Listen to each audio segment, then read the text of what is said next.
Hello, everybody. Welcome to the Sunday night book review. Let's talk about books, I guess. Tonight we're talking about Shadow of the Conqueror by Shad and Brooks with Alex, the very one and only Tater Mash expert. T. Alex Radcliffe, also author of Battle Games. I had to reach into my brain for that. I've been recording all day.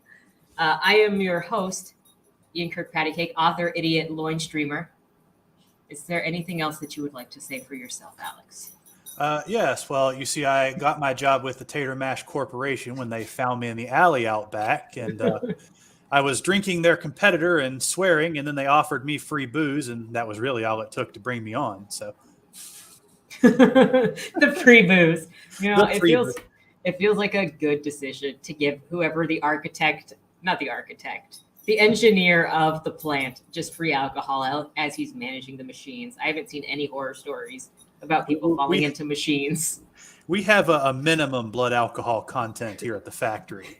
Oh, Yeah, we don't maintain that hobo's choice first pick status just by phoning it in like some others would.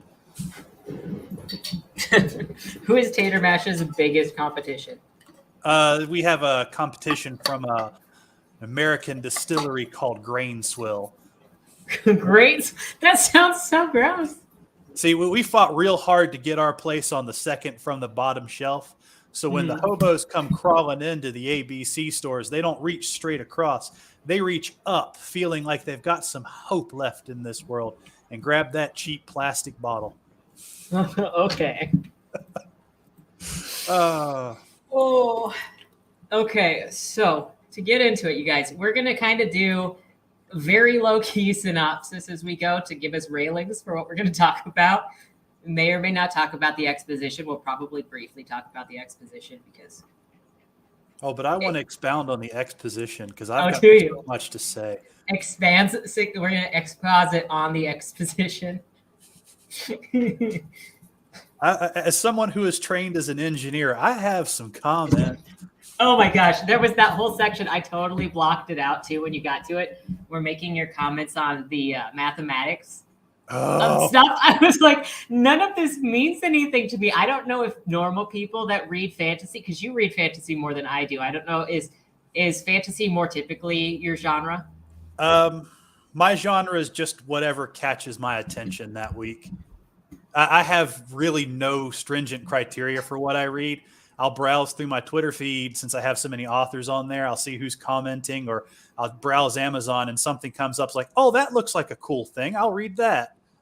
And it just so happens to always be fantasy or sci-fi or military. Yeah, sci-fi and fantasy are super popular, but I know that it's not necessarily my genre. Or my favorite genre, because the world building often overwrites the character stuff, and I like the character stuff. The world building does make it a lot harder because you have to spend so much of your real world understanding to get into it. It's like, in this world, this is how this stuff works. I'm like, oh, okay, sure. We'll go with that. Then they contradict it immediately. It's like, I suddenly have a great dislike of your book. So for me, when it got to the mathematics of his powers, I was like, I don't know if this does anything for people that love the fantasy world building element, but for me, I just am ignoring it all until we get back to character interactions. As someone who deals with numbers all day, I can say when I saw that, I literally stopped. I'm like, why? Why are you putting math in this book? I'm reading so I don't have to do math. Especially in my university for my undergraduate degree, they knew that artists were not very good with math, to the point that they created physics for artists to replace some of the math science credits. To be fair, that was probably kind. So when I was getting my engineering degree, we had university physics and college physics, and university physics was for the engineers. And to give you a small taste of how bad it was, the guy who sat right behind me in the class was a combat veteran from Iraq. And we're all sitting there studying for the third test. And he's saying, it's like, dude, I've been actually shot at, and I've never had nerves like I've got in this class. Because our professor was a little bit evil. English wasn't his first language. No. And so he would he'd make all the questions real similar to each other, and it was multiple choice, and the wrong answers on one question were the right answers to the others. Oh, no.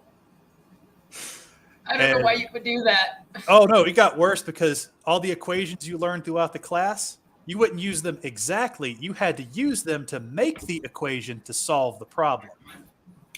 So you had to know how they interacted with each other. And so when I see something with math in a book, I don't want to see this. I'm getting PTSD. I got the shakes. Someone get my medicine and therapy, dog.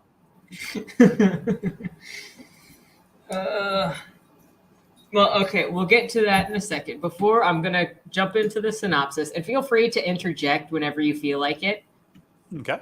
With your thoughts. I will be very interested in your thoughts in the whole second half, since you didn't cover that in your book review. Also, everybody interested in Alex's book review, because it's very fair, it's very fun, and he's got excellent ideas for what could have been instead that I think would have been a really fun book. And if he decides to chase after that idea and write his own version, I think it'll be a lot of fun. Well, we'll see what the legal stuff has to say about that. You can be inspired by other artists and then create something. But before we get in, I do want to say thank you, 4 a.m. for hanging out, even though you love these YouTubers. We don't have anything against either of these YouTubers. We're just storytellers that like stories and talk about stories. Yep, I actually like Shad's channel. Actually had to use it quite a bit when writing some stuff, just looking up stuff about swords and fighting. But thank you for hanging out, and thank you for enjoying the discussion. So with that said, we're going to get into it. The book starts out with the main character, who is Dallas the Conqueror, the worst, literally worse than Hitler. Though I don't think Hitler should be, what is it, the measure of the worst dictator, because that's putting Mao underneath him, and I feel like Mao was worse. Mao was worse, but Dalen didn't make people starve. So. Genghis Khan was really bad. That's how he's related to like a third of that region. I'm not going to comment. I'm just going to keep my mouth shut on Genghis Khan. Okay. Well, anyway, so he's writing his suicide letter saying that he is so disappointed in his own actions and his life, but also he's not so sad about his life because he's leaving rumors about other people. The goats. In his letter. Like, you can't be telling me. I feel bad for being such a bastard, but let's make these other people's lives harder. Yeah, that's good. Yeah. I feel bad about everything I did in life, but also I want to torture these people after death. I'm not going to give my dictator rankings just yet, Abby. So once he's done writing his letter, he goes and collects his belongings so he can prepare for the travel, because instead of just, slitting his wrists and laying in a bathtub like the rest of us, he has to travel to a mountain far off in the distance while holding these two gems and then jump off at a very specific spot. And I thought this was very funny because I was imagining this 84-year-old guy that can barely move. At least he's described as being able to barely move. But then he also very lithely fights this younger person. So that's actually a very common trope, what he was doing, because he wasn't fighting from the I'm stronger and so therefore I can beat you. It's just like, I've got so much muscle memory that I can follow everything you're doing. I get that. That wasn't as bad. Like, I thought it was going to be much worse, and it was still pretty bad. But also, he needed help getting back into the wagon right after that fight. Mm-hmm. So is he going to have a difficult time moving, or is he not? Because he also opened the story after he finished writing his letter, complaining about how his body didn't work. So do you want me to understand that he is so miserable because his body doesn't work, but then he can go and beat this other person? Dalen is nothing if not inconsistent. Which I think it would have been a great strike to his ego and more reason why he's like, yeah, I have to kill myself if his body didn't work. And he lost to this person whose actions he could tell before they were taken, but his body wouldn't respond to the fight.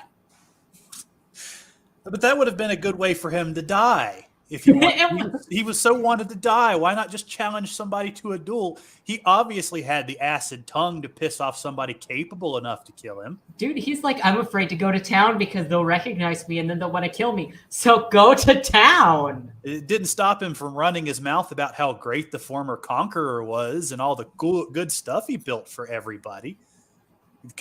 That hour of exposition in was it the first or second chapter where he's telling you about the Skyport and all the people in town and Look, all the different swords. He might have been a dictator, but he built roads. Okay. Yeah. As we know, you cannot have roads without a little bit of dictator rape. That's just how it works. You only get the roads with a little bit of dicking. Okay, so I was also, that's just brought up because when he leaves his cave house at the very beginning to go and kill himself, the Lightbringer, Eric, I have to think of Shrek every time I say it. The Lightbringer Eric is already sitting on his stoop and talks to him and heals him. How does that Lightbringer not recognize that is Dalen? Considering he was the general who led the rebellion against the guy, he really should have recognized him right off the bat. Unless you would think, well, maybe he hasn't seen him before, but he does mention later in the book, it's like, oh yeah, he did look like him except wrinkled. That's like his oldest nemesis and the person that killed his family. I don't think he would forget what he looks like, let alone that's the age that the guy would be after you ousted him. Yep. Or at least have had some negative reaction to him because he looked like his old enemy. Even if he didn't think that's who he was, maybe just be a little bit resentful of the old man because he looks like him. Something. And at least it could have, if Dalen, that even wouldn't have worked because Dalen was supposed to be suicidal. And if he saw somebody like, oh, see, we didn't get that either. This was written in first person, if I recall correctly. How did Dalen not see that guy on his soup and go, oh, that's so-and-so who ousted me too? Like, there should be recognition both ways. There should have been. There should have been a moment of pause when they saw each other, but there wasn't. But that also could have upped the tension because he'd have had to get past this guy to get where he was going. But also, if he wanted to commit suicide, it would make no sense to sneak past this guy because this guy would obviously kill him if he stepped out the door and recognized him. What I think happened was when Shad was writing this, he didn't intend Eric to be the leader of the rebellion. And then later in the book, it would have been like, oh, wouldn't it have been cool if Eric had been the leader of the rebellion? And that's why he lost his family. And that's why he's so against Dalen the Conqueror now. That makes sense. Because it's not revealed that he was one of the leaders of the rebellion until close to the trial. But then that also means that should have gone back to edit it so that made sense.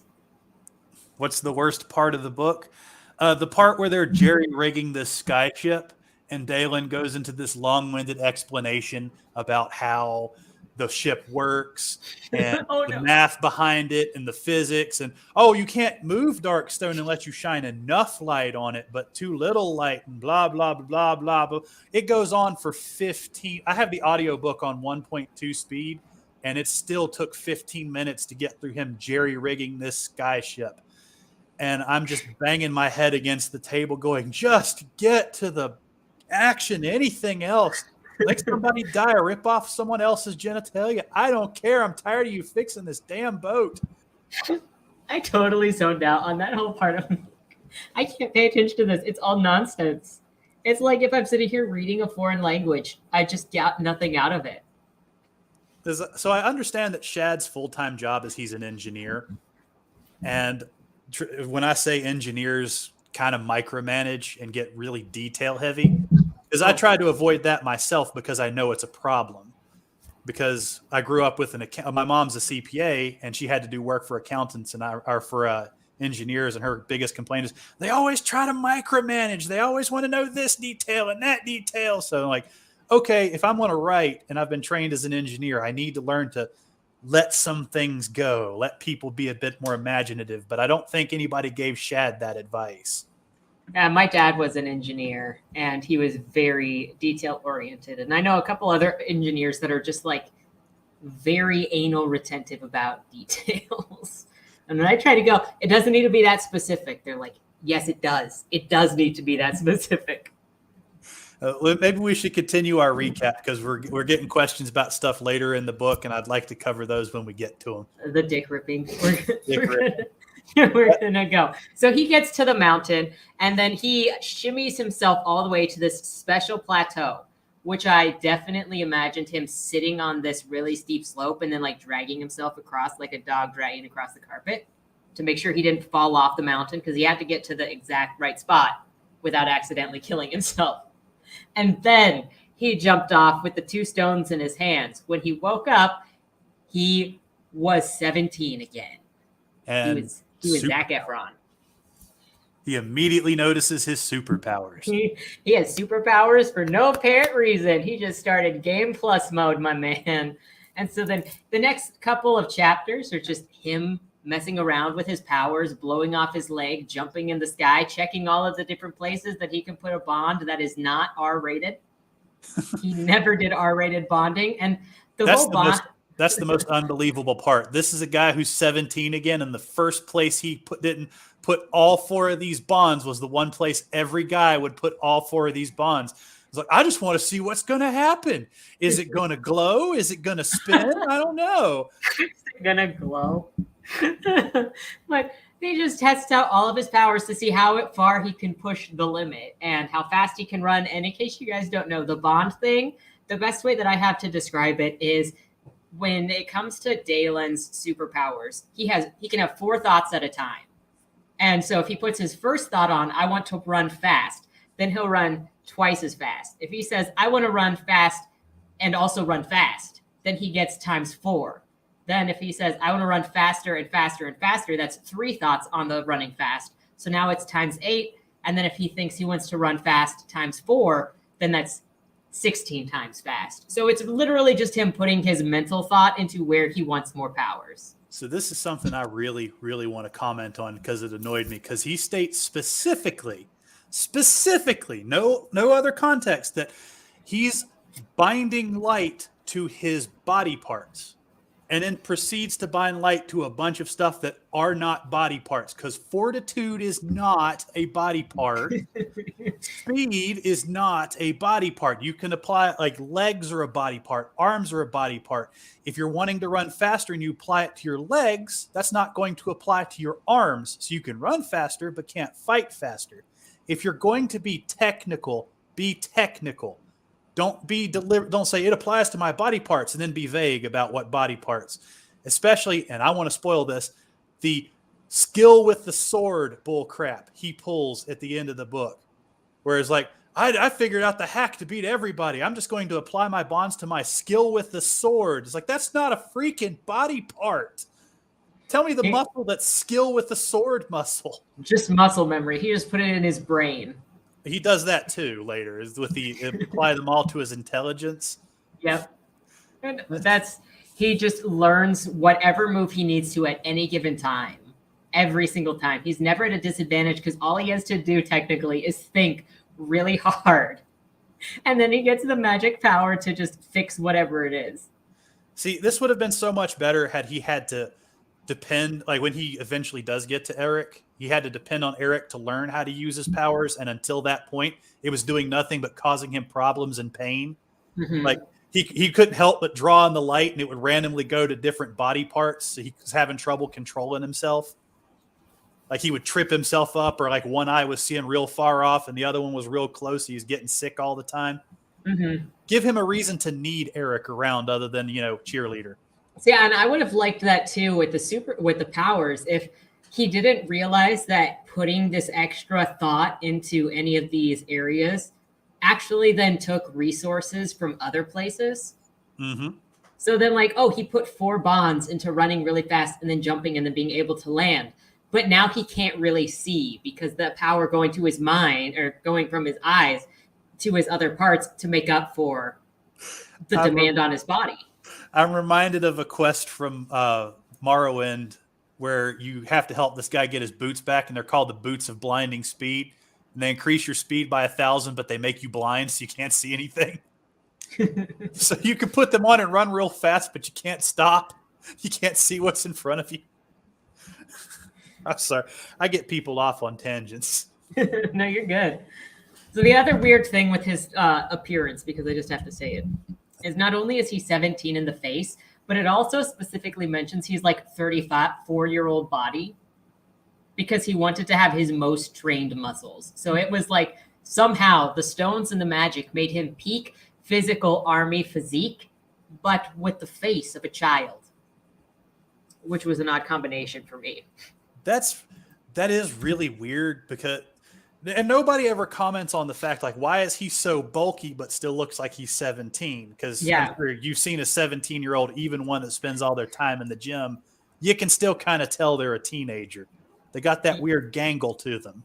yeah. They haven't grown into their body yet, so then having that combination was really weird to think of. So he's moving back now that he's alive. He's like, okay, I've got a brand new lease on life. I'm young again. This is obviously like the universe telling me to get a second chance at life so that I don't destroy it like I did the first time. I'm going to be a better person. No, he fails at that first time he runs into another person. No, he failed at that when he realized he was young again and said, okay, I'm going to have to go forge a birth certificate. Oh yeah, he did. So he's gonna head back to his house to get his stuff so he can go to the Capitol to forge a birth certificate. Which he conveniently forgets about almost immediately. Well, he's traveling down the road after practicing his powers and finding out some extent of his powers when he runs across this little farmland, and this guy kind of talks to it, like waves him over because I think Dalen was exhausted and gonna take a break, and the guy was like, he used "Hey, up all his power. you can sleep in the barn out back. That's fine." And so then Dalen accepts that, but also he gets really mad at the guy for calling him young boy. Which is going to be a recurring theme. He can't pretend to not be himself, even though if anybody finds out who he is, they would try to murder him theoretically. I don't understand how he spent 20 years in hiding and has no skills at deception whatsoever. Didn't he spend 20 years deceiving everybody in this town he was living with? And now he can't remember. Oh, I look young. Let's play this up. It's like, no, of course I'm older than you, you 40-year-old snot. I think, especially because in the prologues at the beginning of the chapters, it's sort of implied that he came to power because people around him thought he was so likable, and they all voted, and they were like, we just want you to leave. Like, take over for the aristocrats. We like you. We trust you. Do it. So you would think that he'd have some sort of charisma to be likable, but there was none. No charisma, no wisdom. The guy, he brute forces his way through every problem, and I'm thinking, how did this guy get into power? It's like he would have been great under somebody else who knew what they were doing, but he himself has no capacity for deception or even like lateral thinking. He's just like, here's a problem. I'm going to hit it with snark. That didn't work. Let's kill it. Pretty much. Timo has a question for you saying, did you ever figure out if he had an editor?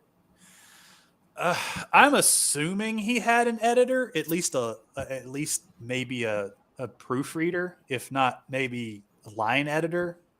Like, I didn't see any real technical problems with the sentences, just developmental problems with the story. The developmental is always the hardest, too. So with most first-time authors, I'm pretty lenient because, developmental authors are expensive. Mm-hmm. But Shad has the resources to get a developmental editor. Mm-hmm. And he should have gotten it. From what I understand, he talked to Brandon Sanderson.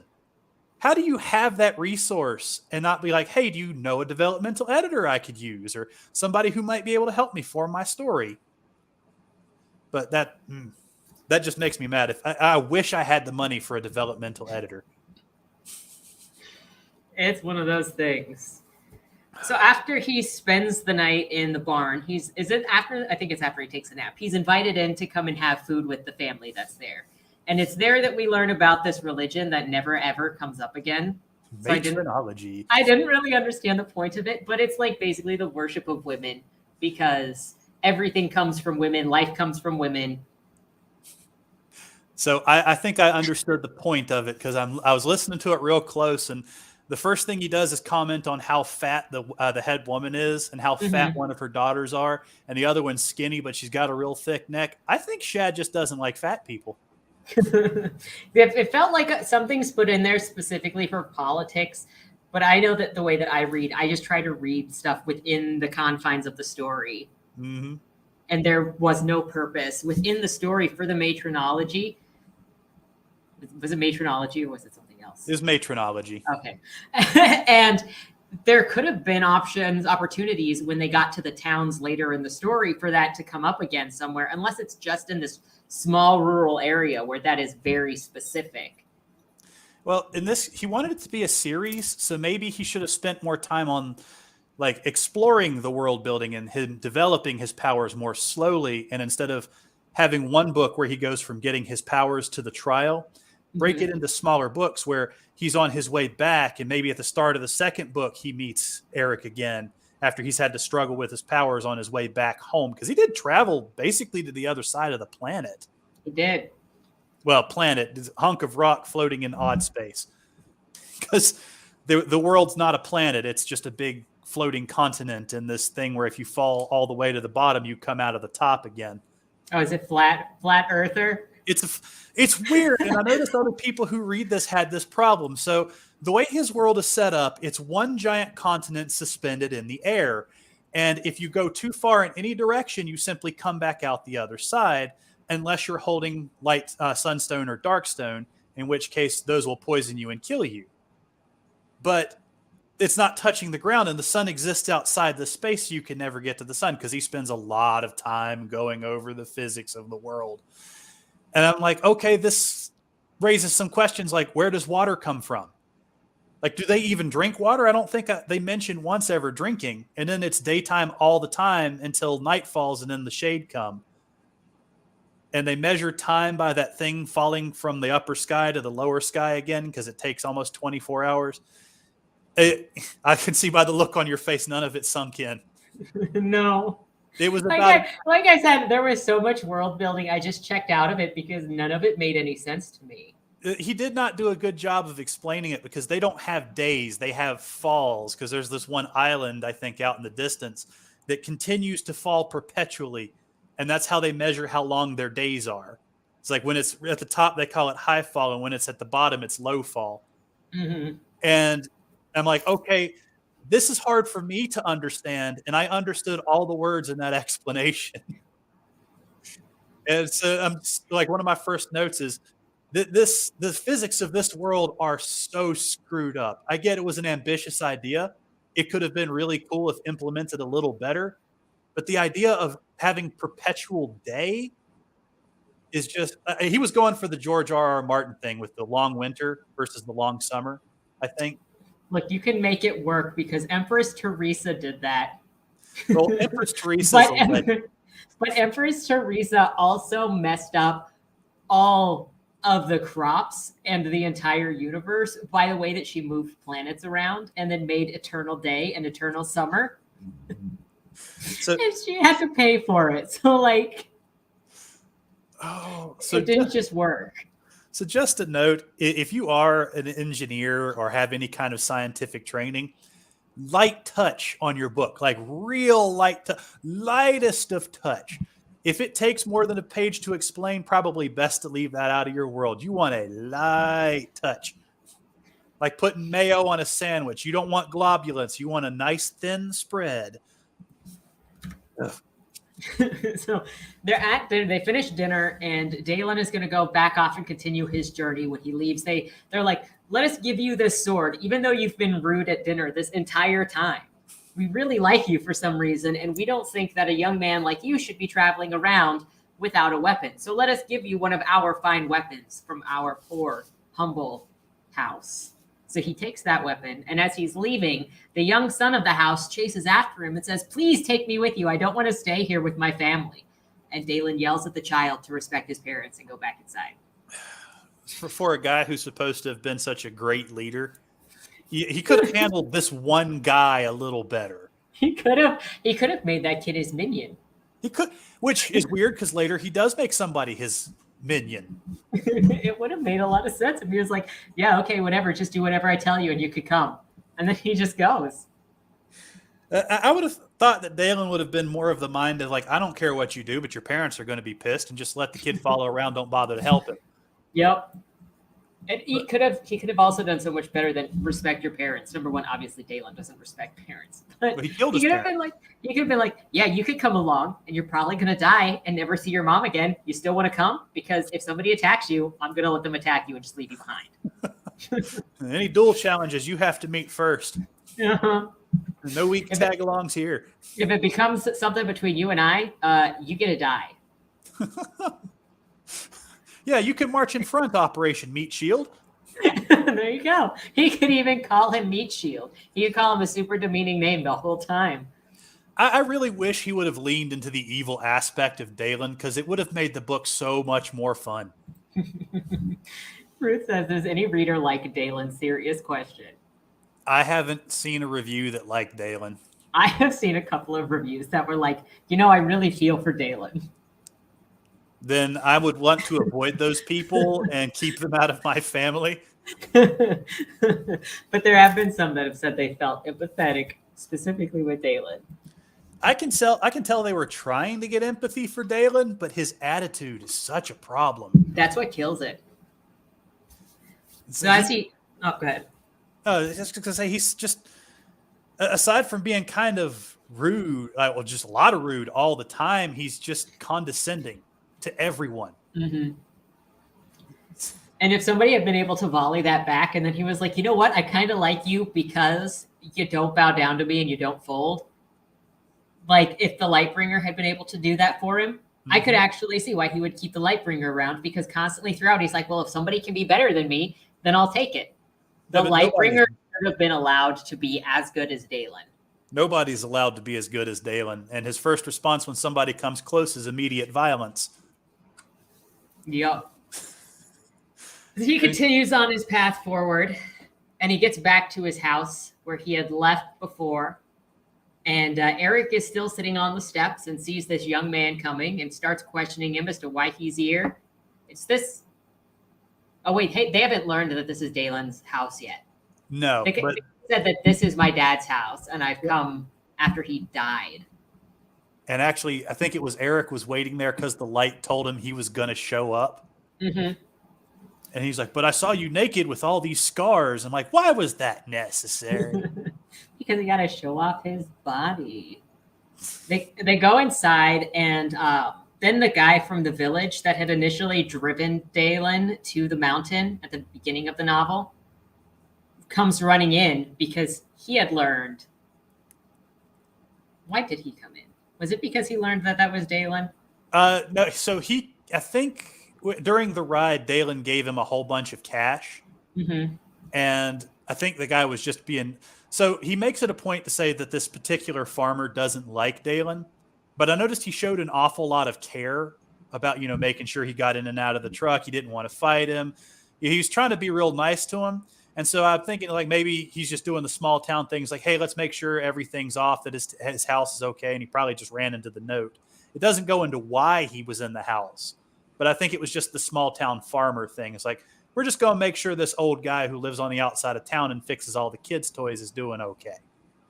Okay. And so then he goes in there and they're looking at this note. And this is when they learned that this was the home of Dallas the Conqueror, who had duped them all into what his identity was, even though they technically both knew him. And this kid introduced himself, this kid that is actually Dalen, introduced himself as the son of the guy that used to live here. So they're like, oh, you're the son of Dallas the Conqueror? And he makes up that lie about being the son of that widow who died. Like that Dallas, that the, I guess, 60-year-old exile at the time fathered a son onto this widow and then sent him to an orphanage. Mm-hmm. Let him come back, but nobody ever saw him. Mm-hmm. It's a very flimsy story.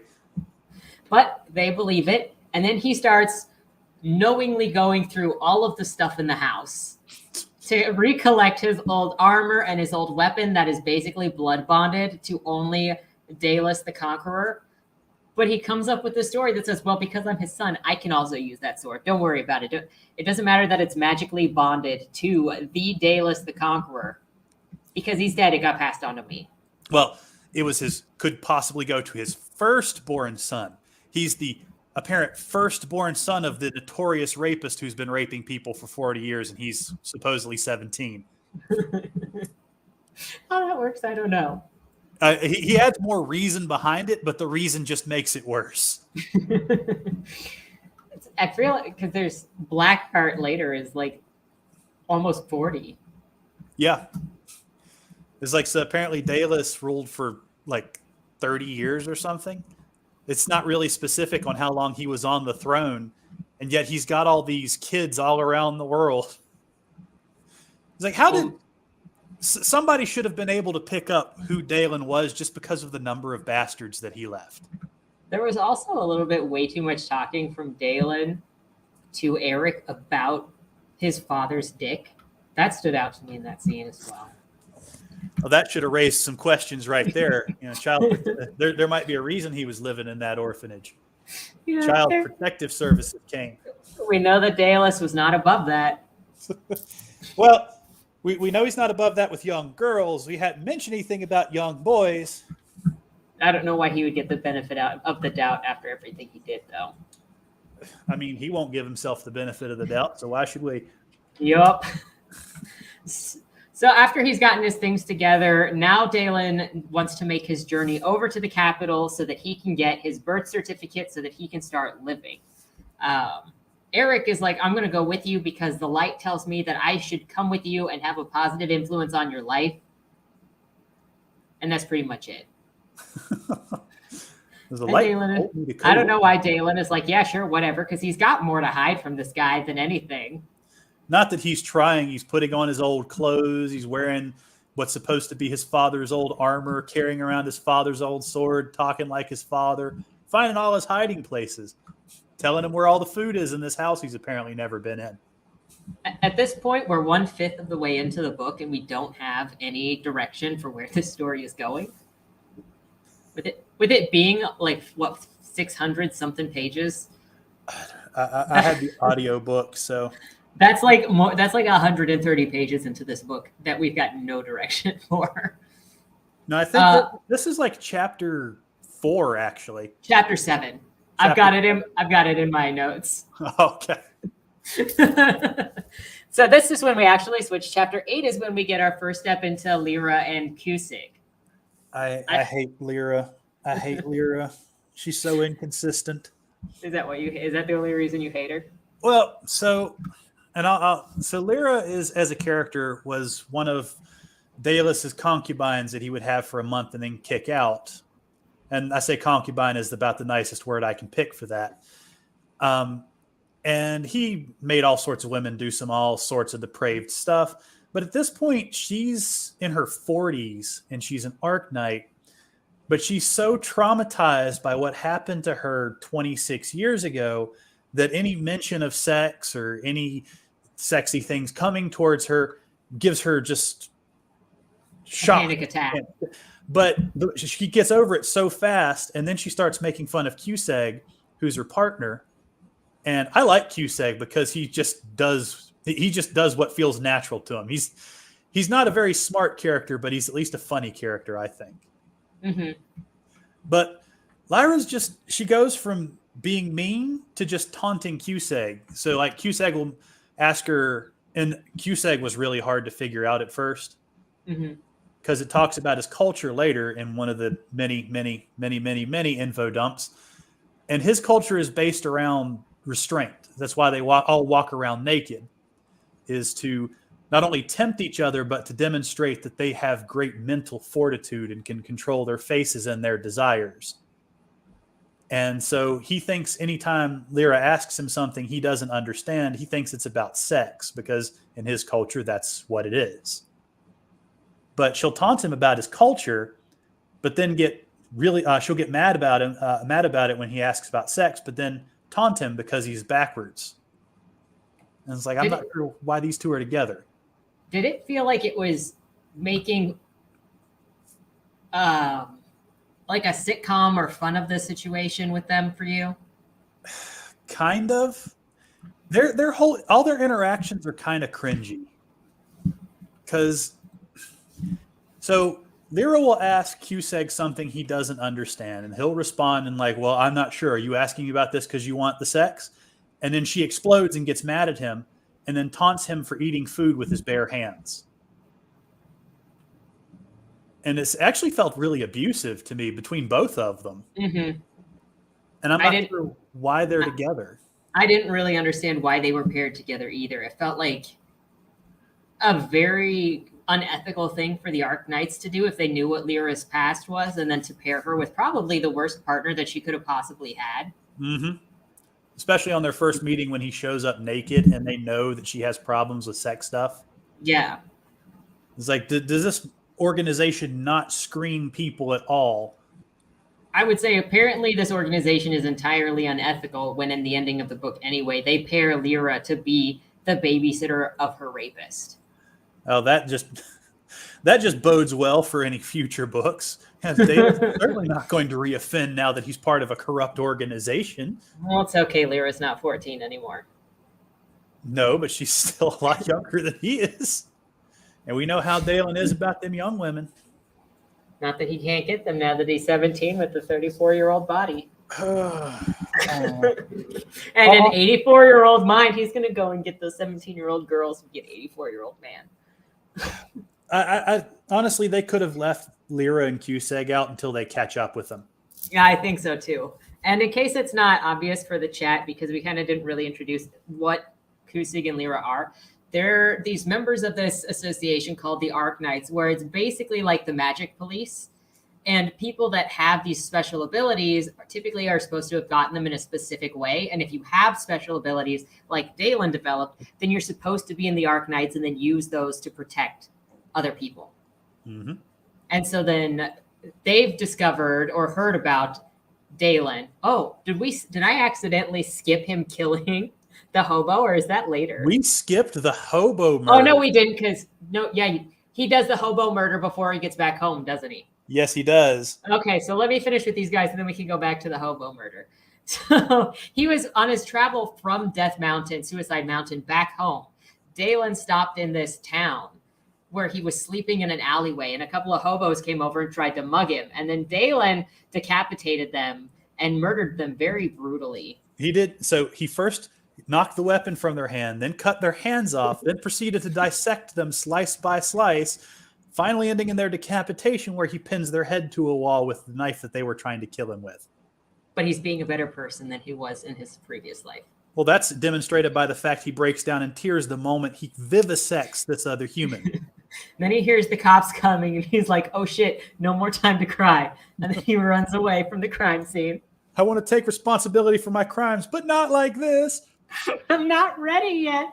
And so Cusack and Lyra come in because they saw that crime scene and now they're hearing the rumors about Dalen. And they're like, oh, we need to track him and induct him into the Arc Knights before people find out that he has these powers and he's not an Arc Knight. Because that demonstration in the alley is exactly what you want in an army of knights that are supposed to be dedicated to goodness and helping people. Okay, yeah. So then I've got in chapter 9 is when they're at his house going through his things. That's I'm sorry that I don't understand why Eric is not the least bit suspicious of Dalen, like right from the beginning when he's a kid. Mm-hmm. Like he's got his dad's old sword, he's got his dad's old clothes, he's got his dad's old gauntlet with a special hidden blade that he knows how to use. He knows where the money is. He knows where the food is. He knows everything about this house and all this stuff that's supposed to be bonded to the most notorious man in history. Abigail. Yep. Abigail is right. Dalen is doing what he did to the homeless population as he did with the bridges for town. He is solving the homeless population. You can't have a homeless crisis if they're all dead. So some people put a head on a stake as a warning to others. Dalen just pins their head to the wall where he kills them. Saying, don't be homeless. He writes it in blood right above the head. Stop being poor. Okay. Also, I also skipped that as he's putting on all of this armor, he also puts on his old pin that says he is 1 out of 50 of the most extremely awesome fighters in the world. Grand High Master. And Eric is like, you can't just wear that. You have to earn that pin. And you are a 17-year-old child who has not earned that. People are going to challenge you to a battle if they see you wearing that. Dalen's like, well, they can get bent because I'm freaking wearing it. Really living up to that discretion until he gets to that birth certificate, ain't he? Eric is like, I'm going to beat your ass so that you know what you're going to be in for. when you act like this. They go outside and they battle. And of course, because you can't know just how weak Eric is against Dalen this early on in the novel, he stops the fight before he absolutely loses and then says, hey, we're even. You can wear that. That's the only reason I saw for the battle to end the way that it did. I think that Eric's like in his 40s, and I think he's trying to be representative of a father figure of some sorts. Like he's trying to act like the father to Dalen. So he's like, okay, I give up. And then Dalen's like, well, no, we ain't done. I haven't proven my point yet. And Eric's like, okay, well then I give up. You win. Yeah. But if he didn't give up, then though, we would know that he was already, and this is before Dalen has been in his powers for a longer time, where he's learning all these other things just by being around people. So if he continued to fight Eric this early on, then later when the battle happens, it would be even more pointless because we'd already seen Eric be beaten by Dalen. Which, of course, Dalen just wins every time he fights. Oh, yeah. Absolutely every time. And I think this is where we get to the part, getting close to the part Abigail wanted us to cover. Yes. They get to the town, the first town along the way. Girls are gossiping about how evil Dallas the Conqueror Reborn is because his face is in the newspapers now. Dalen jumps at some women to try to scare them away because they're just hanging around watching him. And Eric lectures him, saying that he needs to behave himself, so then maybe people won't hate him because he's just being aggressive. That's some good advice. It's like, hey, you don't want people to hate you so much. Maybe stop trying to scare people and attacking them and talking down to them all the time. Dalen goes, of course, though. People already hate me, so why should I even freaking bother? And then he has that duel with the peasant. I'm sorry, I say duel. He proceeds to break somebody's ribs and then gets mad when he's using his powers, and then gets mad when Eric uses his powers to stop him from literally murdering this bumpkin farmer. Yup. And he says those guys should freaking die for their insolence. It's like, way to hide who you are, bro.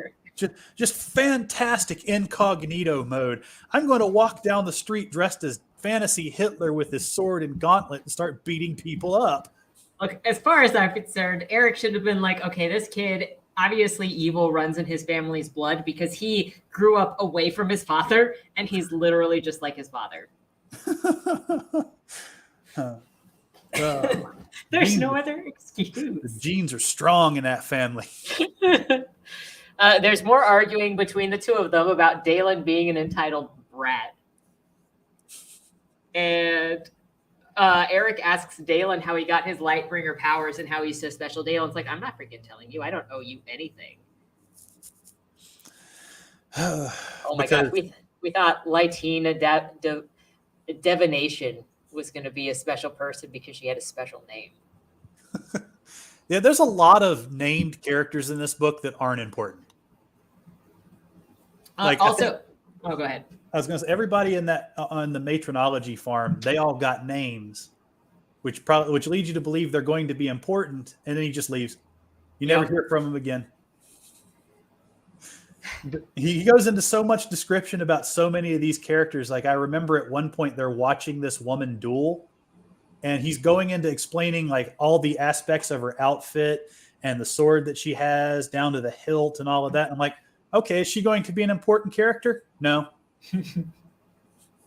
Yeah, I was pretty sure that Latine was going to be somebody to force Dalen to be a better person because her name felt so on the nose. And she never comes back after this. See, I don't even remember her because you start to take for granted when a character has a name. It's like, okay, if they're in the next chapter, maybe I'll learn who they are. We thought so. I remember us having a conversation in the chat about this when we were reading it together. Eric also tells Dalen that he should go and join the Arknights before they catch up to him because it'll be better for him and probably a better influence for him. Considering their choices with Lyra, I'm not so sure about that, but I digress. Dalen says he's not going to join the Arknights because he's not ready to give up his freedom yet. She's so concerned about keeping because he's giving away who he is with every step he takes. I would have thought if he's going to be like, hey, I would like to get a second chance at being a better person, then this is the way to do it, is devoting my life to what is supposed to be a noble cause. Whether they are or not is a different thing. But if society believes that the Arknights are a good cause, then that's what he would go and do. He talks about that a lot, about I'm going to dedicate my life to being better. But his first thought is not to use his, he was trained as an engineer as a child. He's built a lot of stuff. He knows how to fix stuff. He could have been like, I'll help build great things and rebuild the world and make things better for people. That's not his first thought. His first thought is, let's go kill some bad guys. Mm-hmm. Once they get on this coach, which is going to take them closer to their destination, they're approached by some cops, and Eric talks them out of arresting Dalen, where you'd think that Dalen would have some charisma and be able to do that himself. No, not at all. Dalen's also pretty much like, I can insult and look down upon whoever I want because I hate myself the most. And so, of course, I can judge other people. Oh, and I think at this point in the book, we've reached like the third point where, because people will talk to him about his dad, and he'll be like, well, don't you know letting him live was the worst punishment he could have had? It's like, this seems like a really odd defense to suddenly come out of nowhere from someone who barely knows him. Then there's also, Eric is explaining to Dalen what the inner light is, because now with Dalen's new powers, he can see people's inner light. And the better a person is, the brighter. Till the next town. That's in here right now. Are you sure? I thought it didn't come up because he had to test his hearing first, and that's how he caught all those other people. That's not. I've got it in my synopsis, which Eric's giving Dalen a discussion on the light right after he says that he can judge people the most. Okay.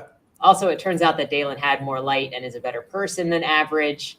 We learned that evil doesn't count as evil if you have good intentions. And then Dalen says that he's hotter than Eric. So the explanation of the light kind of gave away a lot of what was going to happen, because Eric says, there are people out there who think they're doing the right thing, whose light still shines bright even when they're doing terrible things. And he basically calls them a sociopath. So this is when at first I think, okay, Dalen's a sociopath. Got it. He thinks he's doing the right thing, even though he's murdering everybody around him with no real good reason or cause. And he actually doesn't find fault in the things he does, but he feels guilty. Sociopath. Mm-hmm.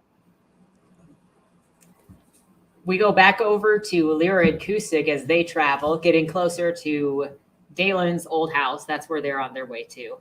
And Lyra sees a newspaper talking about Dalen the Old and Dalen the New. Lyra calls Dalen a coward for never facing the hatred and destruction that he caused, which fair. Probably one of the fairest statements in the book. It would have been a much shorter book if he had. There's another conversation between sex with them, because pretty much every conversation, every scene between Kusig and Lyra devolves into talk about sex, since that is Kusig's culture. And it is a big crux in Lyra's character. Mm-hmm. And then the airship lands at Dalen's house. Lyra hears about Dalen's youth and then sets off to chase after him in the next location, which is where they just took the coach to. Mm-hmm.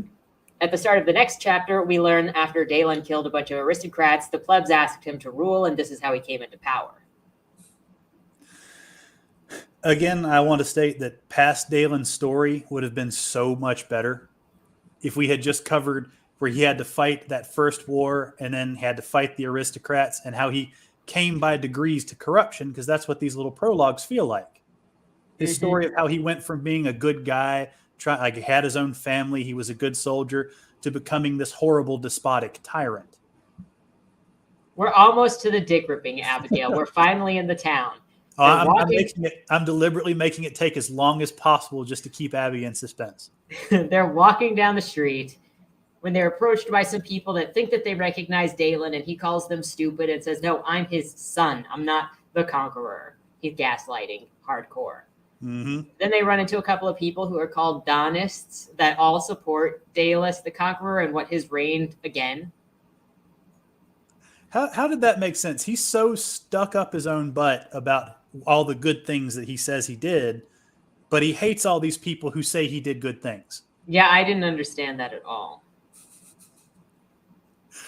And I think he says something along the lines of like all of them have to die, Yep. And then Eric is like, no, you can't do that. Like, you may not like what they say, but a free society, the best society is an uncensored society. That just felt like it was put in there for a political message instead of It being does, because a they're not a free. genuine between them.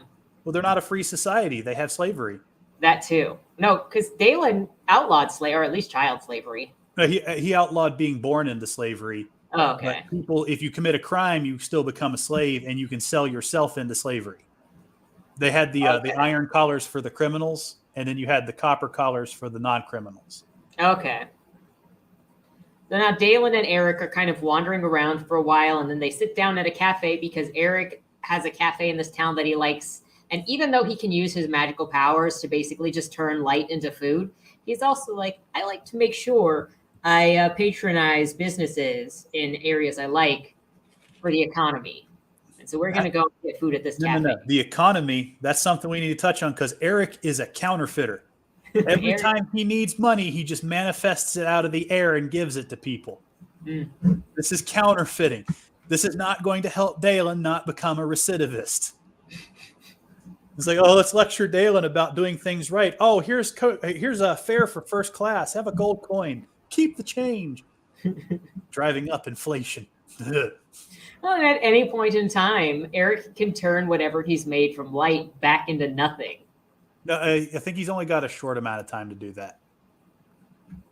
To turn it back, otherwise it stays. I think he's got a couple hours to do it. Otherwise, it's permanent. Okay. I mean, it's still effectively whenever he wants, but Dalen is then seething with anger and frustration, and Eric is like, you should respect people with your language. Talking like that is not respectful. And Dalen's like, you know what? I would love to be able to respect people with my language. I would love to run into somebody who is better than me, but they just don't exist, I don't think. I think if he ran into somebody better than him, he would try to poison them. And Eric tells him expecting people to act mature isn't a reason to be an asshole, and this is enough to make Dalen get mad and walk away. Then he hates himself for throwing a tantrum, but he still also believes himself to be the smartest person in the planet.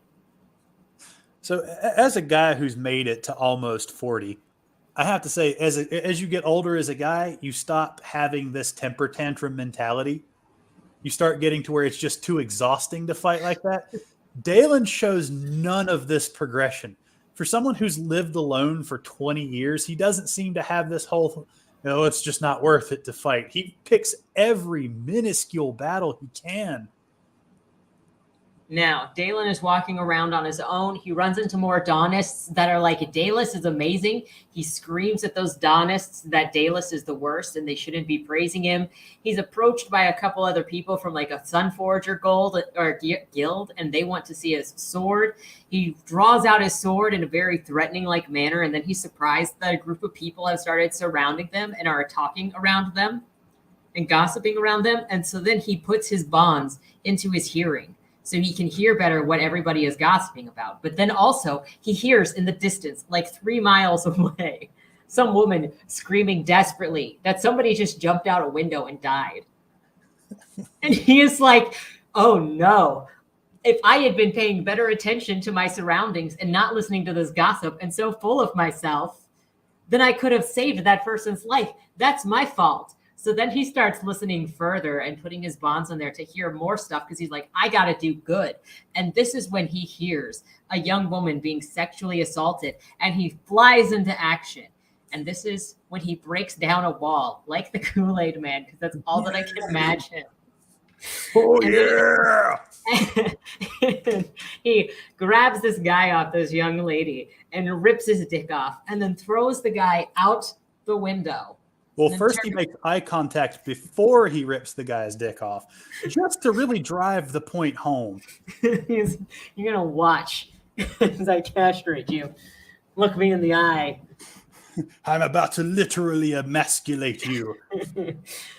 And so then the little girl is like, how could you do that? What am I going to tell my mom when she gets here? Daddy's not here. And he's like, tell her the freaking truth, child. Oh, she's going to know. I'm pretty sure he landed right in front of the front door, naked and bleeding. And then Dalen just flies away out the door, out the wall he broke down. I just want to add, we missed a moment for comic gold. He should have, when he threw the guy out the window and the woman asked, what should I tell my mom? And all of a sudden you hear her scream outside, ah, who did this to my husband? He knows. And then property damage away. Are you even out of the summary? No, we're still in the summary, Jack. We're only at like chapter 18 out of 15. I'm sorry, that felt like a moment out of Rick and Morty. It did.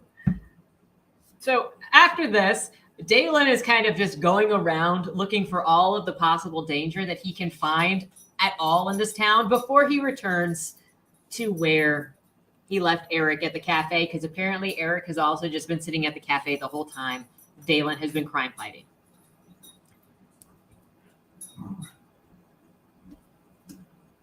And I think that's when they decide that they're just going to leave. Oh, he also brags to Eric at that time, saying, you know what I was doing all this time I was gone?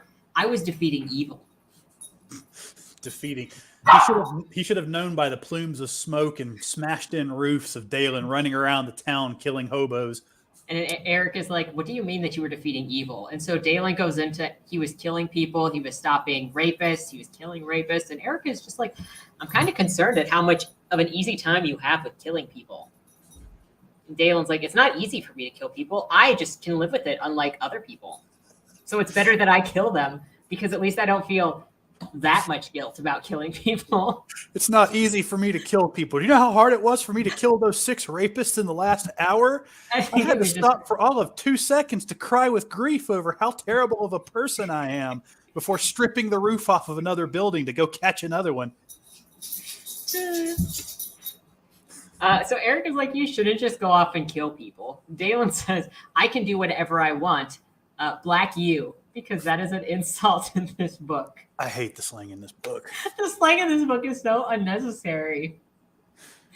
And then Eric is like, you know what? It doesn't even matter that I said that it was bad for you to just go and kill people, because I probably would have done the same. So why did we even have this conversation?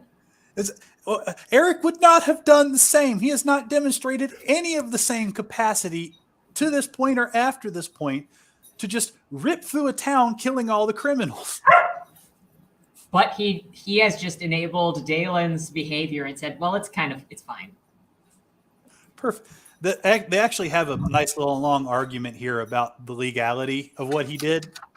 Oh, yeah, they're quoting these obscure laws, and I was justified because I can prove it, which we find out later he can't really prove anything. Nope. Then we go. It's time now for Eric and Dalen to leave the town. And we go back to Lyra and Kusig, where they are now at Dalen's. Oh, they're at a scene of one of Dalen's victims.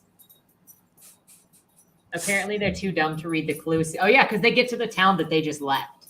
And they're seeing this guy with, like, his dick ripped off. And they're like, what is this? How did this happen? Why did this happen? I just imagine the Scooby gang standing over the corpse of this naked guy with his dick ripped off. It's like, gee, gang, I wonder what could have caused this. And then as if Eric saying, hey, yeah, you're fine was not enough. Now also Kusig is looking at some of these crime scenes and going, you know what? Dalen is probably entirely justified in his brutality. They have no basis for that. They say that, but I'm like, why would they think that at all? All they see is a roof smashed in and a dickless guy laying in the street. Well, it's probably his fault. Obviously. I mean, when I see some guy who's been literally emasculated laying in a pool of his own blood in the middle of the street, I think it was his fault. Now, to get out of this town, Dalen and Eric went to an airship dock area. And they could have taken a commercial cruiser, but Dalen wanted an excuse to kill more people. So instead, he was like, let's look for the worst ship that looks like a smuggler ship so that we can get on a ship with a bunch of bad guys so that I can murder people. I just imagine there were cages lining the hull with people in there screaming, they abducted me from the last town. And Dalen's like, this looks perfect. Yep. They spend a bit of time just kind of cruising for a while. Eric is drawing. Dalen is looking at the drawings. They're drawings of Eric's family that are all now dead. Eric then says he's going to go for a walk and asks Dalen if he wants to walk around like the deck with him or something. And Dalen is like, no, not going to walk with you. I'm not gay. And while they're kind of doing their own thing separately is when a pirate ship also comes approaching this smuggler ship. And so then there is a battle between the pirate ship and the smuggler ship. And the captain of the pirate ship is a renowned man named Blackheart. Poor Blackheart.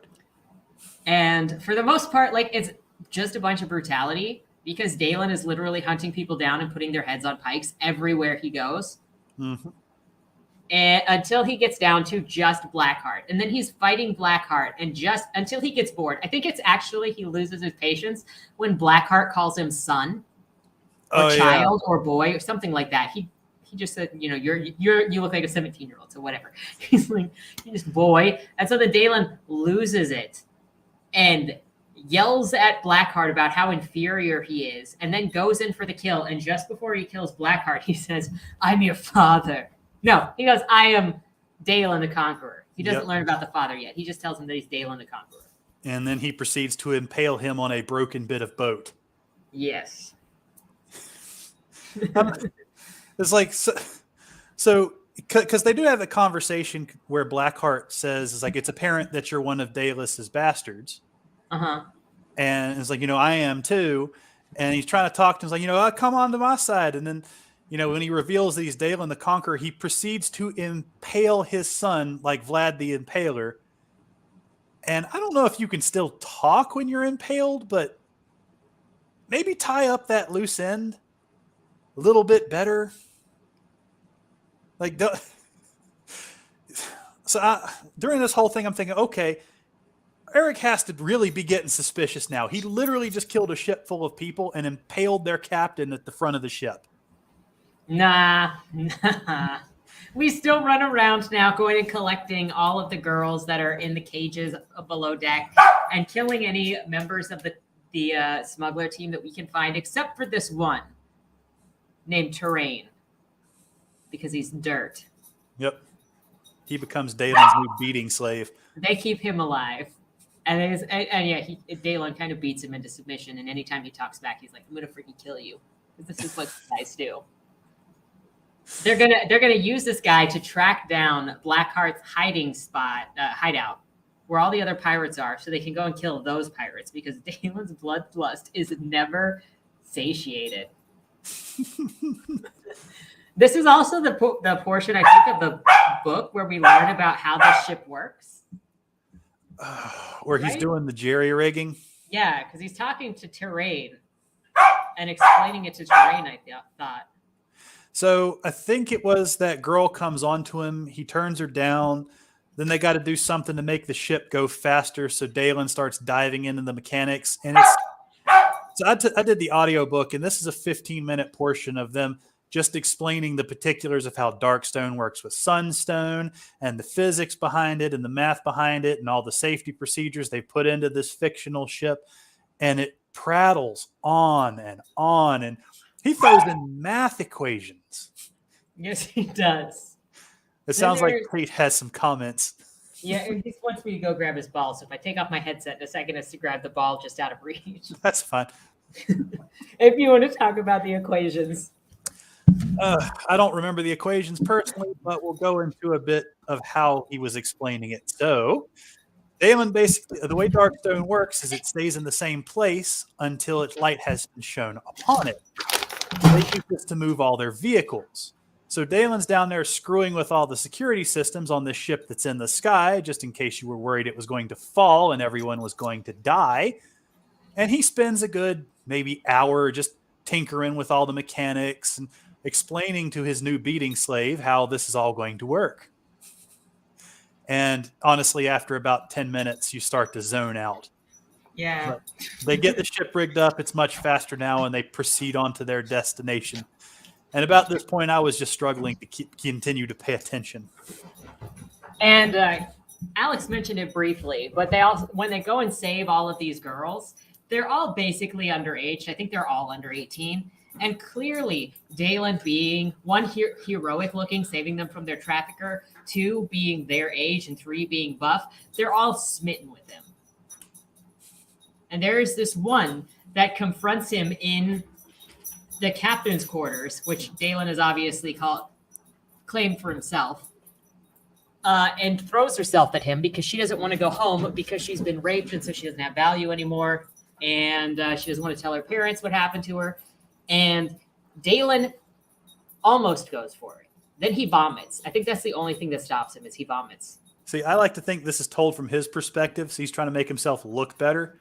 I think he saw that hole full of young women and started breathing heavy. And all the girls are backing away going, oh no, it's another one. Oh yeah, he got aroused and he was like, damn my 17-year-old body, damn my working penis. Oh, and Abigail, I was on Team Boat until this book. This book took me off of Team Boat. Then when that doesn't work with Dalen, later he tries that on Terrain. And Terrain thinks that the girl is actually interested in him. And Dalen is like, don't you dare take advantage of that girl. Because apparently Terrain is always the bad guy in this. Even though I think Terrain was just naive. So this was, he couldn't let Terrain have this one thing. Like I get that he's trying to make this whole moral thing about, make her a better woman. Like, because Dalen gives him this big lecture, but at the end of the lecture, nothing changes. Yeah. It's this exact same situation. And it felt really disingenuous to me. It felt very ham-fisted, and it honestly didn't go anywhere. So while they're traveling, they kind of just have the girls in the hole because they're not going to, in the hole, I just mean like wherever they're being stored, because they're not going to drop the girls off anywhere while trying to find Blackheart's hideout. I don't know why they don't just find somewhere to drop them and then keep going. Well, they got to go meet the pirates bearing gifts. So they go and find the hideout, and Dalen obviously kills everybody. He's like, let's try to sneak in because you know people, but it really doesn't matter because he ends up, they're discovered almost immediately and he kills everybody. Yep. And then he's using his bonds to figure out how to go deeper and deeper to find the stuff in Blackheart's house that actually means anything, because obviously what's up front is what Blackheart wants you to see, not the most valuable stuff. And eventually he also comes across like journals or letters that confirm that Blackheart was one of his sons. And we're supposed to believe that Dalen has a breakdown from having killed his son, even though up to this point he has had zero importance whatsoever on family.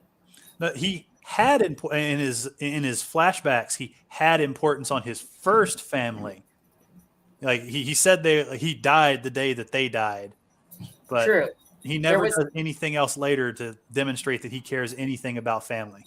There is that. But there was also what followed after that was that he had just detached from literally everybody and everything to the point that he had his doctors supposedly giving his concubines birth control. And if they got pregnant, they were supposed to kill the babies. They are. Anybody could have seen. So he's the leader of the world. Yeah. They're not going to stop his heirs from being born because that would be important to the people to know that the lineage will continue. So they're going to not do the birth control just so there's an heir because he was determined not to have an heir. And it is covered later that, even most of the children that were born were taken care of. And that was probably the reason why they wanted to make sure that when Dalen died, which was obvious because of his aptitude for young women and booze, that there would be somebody to take over that the people could rally behind.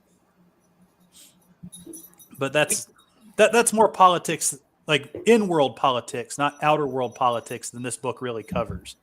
Then we go back to Lyra and Cusick, where they're at the skyport where Dalen and Eric boarded the skyship. And there are some Daunists over there saying how amazing Dalen is. And somebody, who was it? Lyra dismisses the guy because she can't stop his speech without becoming like Dalen. I think she sends Cusick to question them. And then she goes and talks to the port master, doesn't she? Yeah. They talk to the ship captain, who has no respect for Cusick, and when in private, Lyra asks Cusick about this, but he won't talk. So she gives up. That part was kind of brutal, or because I think, was it the same captain that ends up sleeping with Cusick? Yes. And then so Cusick has a brand that shows that he's not mentally strong because he gave in to wanting sex. and then he does the same thing to the captain. He gives her a brand. He technically goes looking for ladies that are weak and then has sex with them so that he can brand them. Yeah, that's one of the parts that I stopped liking Cusack so much.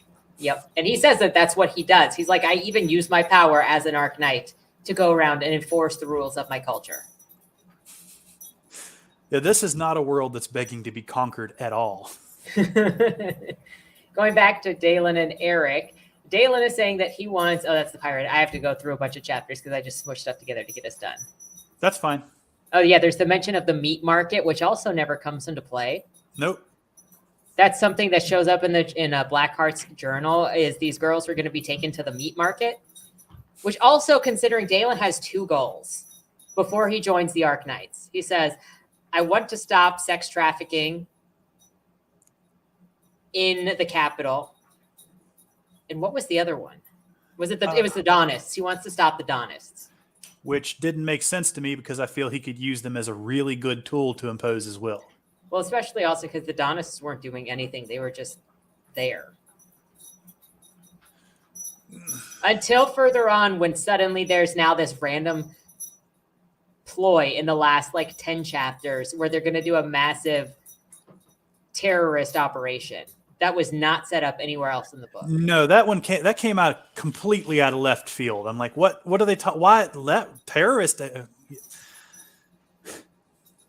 I could have understood the focus on the Donists if there was more heavy focus on how Dalen had influenced these people and how those people were continually trying to influence society by carrying on what Dalen was doing.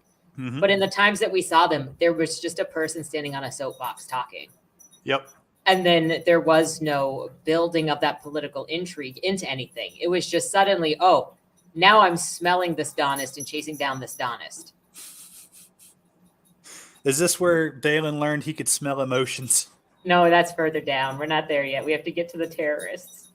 We are getting to the capital soon.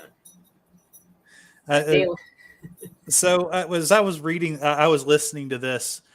I was trying to pay attention, but after the thing with Blackheart, it all started to blend together. Because I remember them. The next thing I know is oh, we got terrorists, and then we're at the woman who is attracted to Dalen, and I'm like, okay, that was pretty quick, or maybe it just all became white noise at this point. No, see, and then that's how I felt when I got to the very, very end when the Shade were coming in, because I was just like, what is this?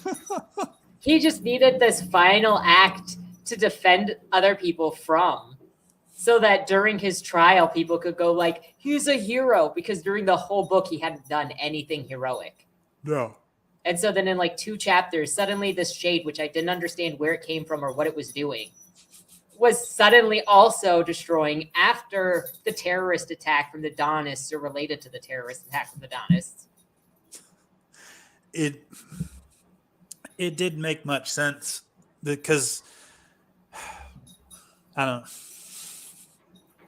know. I'm still trying to make sense of where it came from. It was weird because I was able to keep track of most of the story up to about the midway point. And then we got into the Donists and the terrorist plot and the old diaries and the floating island. And I'm lost. I'm like, what on earth is going on here? It's like they're preparing to launch this giant island. And, here's how it'll, because I remember the big exposition chapter where he's talking about how they would set up the island to fly like that, make it move and crash it into the city. And we're getting exposition dumps even in the second half of the book, just massive, never-ending exposition dumps. Eventually, they're pulling into the port at the capital, and Dalen is giving Terrain an opportunity to leave. He also gives Eric an opportunity to bounce if he wants to bounce. Well, he also gave Terrain the ship, didn't he? And a huge stack of gold. Yes. He's like, go and live a better life now that we've done all of this stuff. But also, don't be with that girl, because that girl is desperate and you'll take advantage of her. It's like, she's trying to take advantage of him. Can we at least admit that? I mean, she is, but I don't think that would be, it's a situation born of necessity. He was a former pirate, and she's going to have a hard time going back to her family. They might actually be pretty good for each other. It might Yeah, be a good setup. I don't necessarily think it's whatever Dalen thinks it's going to be. I think it's No. Why can't Dalen just let his slave have a little bit of happiness, huh? no, it's only pre-approved happiness because Dalen is a dictator. Well, I mean, the little pirate boy, he's just happy now he's got a pretty girl. He's got his own ship. He's got a pretty girl. He's got money. Dalen can't let him have nothing. No. As they pull into the dock, they also mentioned that there are going to be cops there. Oh, because they get on there's a comm as they're pulling in. And the cops are like, hey, we've kept this dock open for you to pull into. You're going to be talked to when you land here. Or I forgot. Yeah, Lara set that up, didn't she? Yes, she did. Because she discovered where they were going next from the ship dock. Mm-hmm. And then she got to the Capitol first and talked to somebody in charge of the Arknights and said, this is where he's coming from. This is probably what his ship looks like. And then they set that up to catch him when he comes in. It was really contrived, and it was obviously a trap. But Eric is like, you should just cooperate because things are going to be fine, and this is procedure. And Dalen is like, yeah, okay, we'll cooperate. So they pull in, and the cops are like, we're going to arrest you for killing all of these people. And then Lyra and Kusig are there, and they fight Dalen. And Eric fights the Arknights so that Dalen can run away. The only person that could possibly sort of somewhat beat him at this point is Lyra in that moment. I don't know why. It doesn't make a lot of sense. So Lyra is supposed to be like really strong in the light or something. I think it covers it a little bit earlier, but aside from being rude, I don't really see what she has on Dalen, who's got plot armor that's literally measured in meters. Okay, I'm going to go take the dog in really quick. If you want to keep going, I'll be right back. All right, let's see if I can remember what was going on at this point. So I believe this is around the point where Dalen notices a smell he hasn't noticed before, and he determines that it's his own emotions. Because we have a little bit of section here of more power testing. At least this is how I documented it. So he decides to infiltrate the Daunists. And when I think when he infiltrates the Daunists, he runs into this woman who's obviously very attracted to him. And this is the only part where he demonstrates anything close to guile, but it's still not because he's still really rude to her. And he just starts asking her questions about what they're doing, trying to figure out their terrorist plot. I believe this is the point where they find out about the island they intend to crash into the Capitol for reasons. This is also when he can like smell her arousal. Yeah, he can smell her. He smelled it so uncomfortable. It's like he's like, I smell a sweet smell. What's that smell? Oh, that's my emotions. Oh, I can smell that she's aroused. And my first thought was, oh my God, it smells like a sex shop. Oh. I just imagine a dingy room and a moist mattress, and he's just like, oh my God, that smells so awful. Oh, this is after, because we have to, before he finds those people, he learns how to call his sword to him. No, he did that he did that when they were in the house. He did that. So when he back at his house, because there was some moment where he's like in his head and imagining. He has to test the link between himself and the sword. Yeah. Because Eric won't believe him, so he puts it on the table, walks away, and literally calls it to him, and it flies through the air to him. Yeah. Which proves that the link carried on to him, which made me wonder, because in that chapter they mentioned somebody might have wanted to steal his sword. And then they talk about how he always knows what direction it will be in, and he can call it to him. And I'm like, then why would anybody want to steal it? If he always knows where it is, and if he's close enough to call it to him, it just comes to him. Why would anybody ever want to steal this thing? Okay. I don't blame you for missing it, because there's a lot of stuff that I missed in this book. There's also like the moment he just randomly picks up things. So it's hard to remember exactly when he picks up things. Like he watches Lyra fight and he learns how she does something too. That's when he learned how to pull the Sunicle, his sword, like into himself and out of himself. Yeah. Because he watches her manifest that whole set of armor. Yeah. And it turns out she was just storing it within herself as light, because all of them can do that for some reason. Yeah. So he tries to pull, he takes her breastplate and pulls it into himself to take away her armor. And then she throws him around a bit, Yeah. which was really weird. Eric also defends all of Dalen's actions, like the killing that they have been tracking him for now, saying that he was justified and he is not afraid of Dalen having to go to trial because all of Dalen's murders were justified. Yep. Every single one. Dalen did nothing wrong. He has devoted his life to fighting evil, is a direct quote.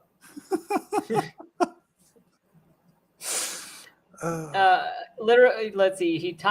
Eric talks in circles to undermine any authority of the knights. And if the knights literally have no power, then why is anyone scared of them? See, I got real confused at this point because I thought Eric was part of their order in some way. Yeah. As a Lightbringer, I thought he would know more about their order and actually, if he's not in their order, be like part of like a sister order or something. Yeah. Like, because they have to work so much together because the Arknights and the Lightbringers exist because of the night when the Shades come and attack everybody because the Lightbringers need to be there for the Arknights to use their powers. So they're related organizations. So why would he not have a better connection with the Arknights than this random kid? Yeah. Then, while Eric is over here talking Dalen's way out of trouble, Dalen is still a runaway from when the Arknights had attacked and he'd run away. And now he's kind of sitting in a corner all by himself. And he increases the bonds of his mind to go over all of his memories in the greatest detail he possibly can. And he cries and he literally dies of his own agony. And that's where the book ends. Good night, everybody. wait, 65% is what I have written down right here. Sorry, folks. It just gets worse. I can't believe he died of his own agony. I don't believe it. I read that he died, and I'm like, okay, it must be metaphorical because he didn't actually die. Then he comes back to life. It says he returned to life. And he thinks about Lyra's light and how good of a person she must be because the light inside of her is so strong. Yeah, see, and this is when he learns his new power has for summoning Imperius magically using the light. That's in my notes. That's where he learns it. He's summoning it out of himself. Like he can put it into himself and pull it out of himself like Eric did. Okay. Now Dalen goes off to buy another sword because even though he can make this out of light, he's going to get some backup swords too. Because now he's got the secret on how to beat any and all of the Arknights. Nobody can stop him. He goes to the hotel that he and Eric had agreed to meet at when they were still on the ship. And Eric is there waiting, along with Kusig and Lyra. And Kusig and Lyra are like, we're going to come along with you now on all of your things until you turn yourself into the Arknights. Just to make sure that you don't get into any trouble. But we can't actually force you to join the Arknights. I mean, it feels like that all three of them together probably could have forced him to join the Arknights. They must have some kind of power. Well, I mean, Eric and Lyra should have been able to strong arm him into coming with them because don't they apply like that little darkstone bead that drains all of his power away at one point? Later. But it said that he could break out of that at any point in time. I still feel like if they really wanted to, they could have captured him.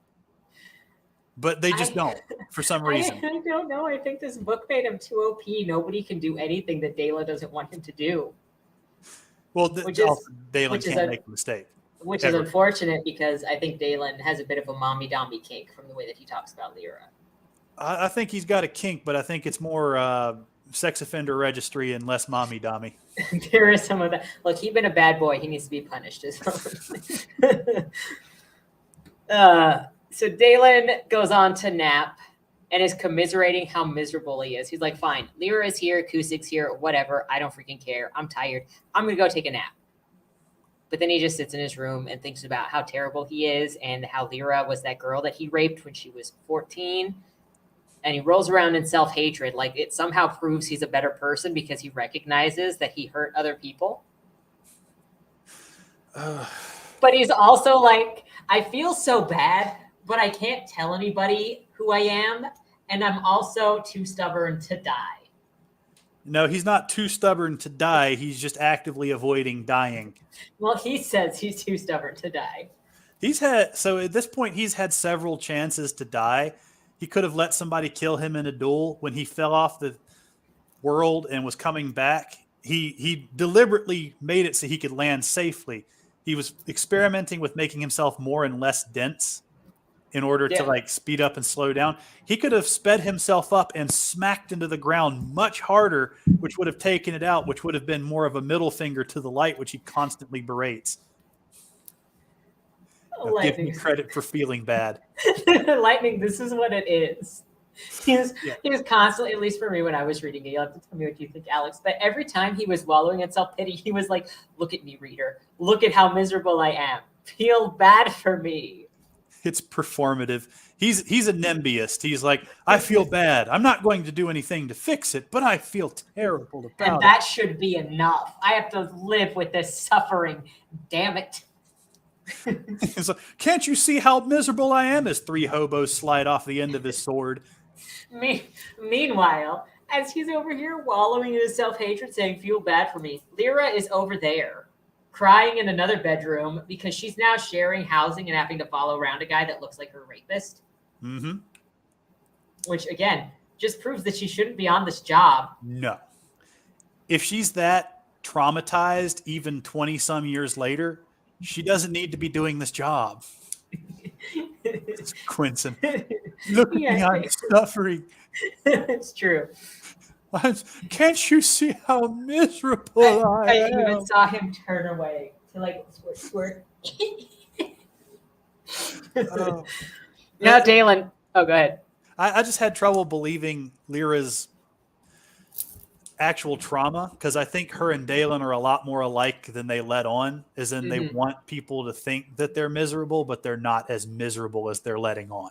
With the way that Lyra teases other people and then gets really, really offended and kind of uses it as a way to try to shut other people down from making jokes at her, I would agree with that. Yep. It's opportunistic. And if it's not opportunistic, then it's the author didn't know how to write these things. It might be that, and I don't want to assume anything about Shad's life, but it might be that he himself hasn't actually gone through a traumatic event like one of these, or actually has done something he feels bad for and doesn't have something to draw upon for that. It's really hard to feel bad about something when you're perfect. Look, I'm going off of Dalen's example. Dalen himself he says he's miserable, but he does nothing. So as a little bit of building here, I had a stepfather who, let's just say he had a similar past to Dalen without the world conquering thing. He wasn't a good person. And you could tell he was conflicted. Now, he never admitted he was conflicted, but people who are real guilty about stuff have real specific tells. They don't like to be alone with their own thoughts. They don't like silence. They want to be in the center of attention and around things that drown out their problems. And Dalen ain't doing any of this. He likes to be alone. He likes to do things on his own, which leads me to believe he doesn't have guilt because he's comfortable with his own thoughts. He's comfortable by himself. I mean, he does have the snapping at people and being a general dick down pretty good, but I just don't think he actually feels bad. I think he's more mad that he lost his position of power and privilege. And over that time, he's convinced himself, maybe if I'm contrite enough, maybe if I look like I'm suffering enough, people will forgive me and give me back what I lost. Yep. But Lyra, I don't know much about her thing because I don't know anybody who's been in her particular situation. So I'm not sure if that's normal for people like that. Well, it felt inconsistent to me too. So, the next morning, Dalen and Lyra are sitting together at a breakfast table, and they're kind of just casually talking. Lyra is asking him about how he got his Lightbringer powers, and Dalen segs this into, I don't know what my father did to you, but... which doesn't really feel like a breakfast topic, but okay, Dalen. Yes, this is perfect over coffee and eggs. Like, I know my dad did horrible things to you, but you should be fine. Lyra is clearly uncomfortable and having a panic attack about this stuff, talking to somebody who looks just like her rapist about this stuff. And Dalen cuts in and is like, you're beautiful, though. Yeah, that. after defending his own actions as a rapist, be like, because that's what I don't know what my dad did to you. However, Knowing but also exactly. you're beautiful. And then Lyra is like, and they move on to the next conversation. See, Dalen didn't die from his memories. Dalen died from pre-cringe. What he did there was so cringe, he died earlier because of it. See, this is where Dalen gives Zane the Blood Runner and a bunch of money so that he can go and live a life by himself, for Okay, himself. yeah, I couldn't remember when that was because it's kind of all garbled up in the middle. Yeah, it was kind of very weirdly planned because they separate before they dock, but then they come back together after docking, and then they separate again. Mm-hmm. And so that was confusing. And that's also when Sane mentions the girl that threw herself at Dalen. And then Dalen is like, don't you freaking dare with that girl. Like, just let the kid have something. He was abducted by pirates at a young age. Now he's got a ship and a hot girl. Leave him alone. Just And let him be Dalen happy. and Dalen reflects on how great of a father he was before his wife and child died. That's the mark of a great father right there.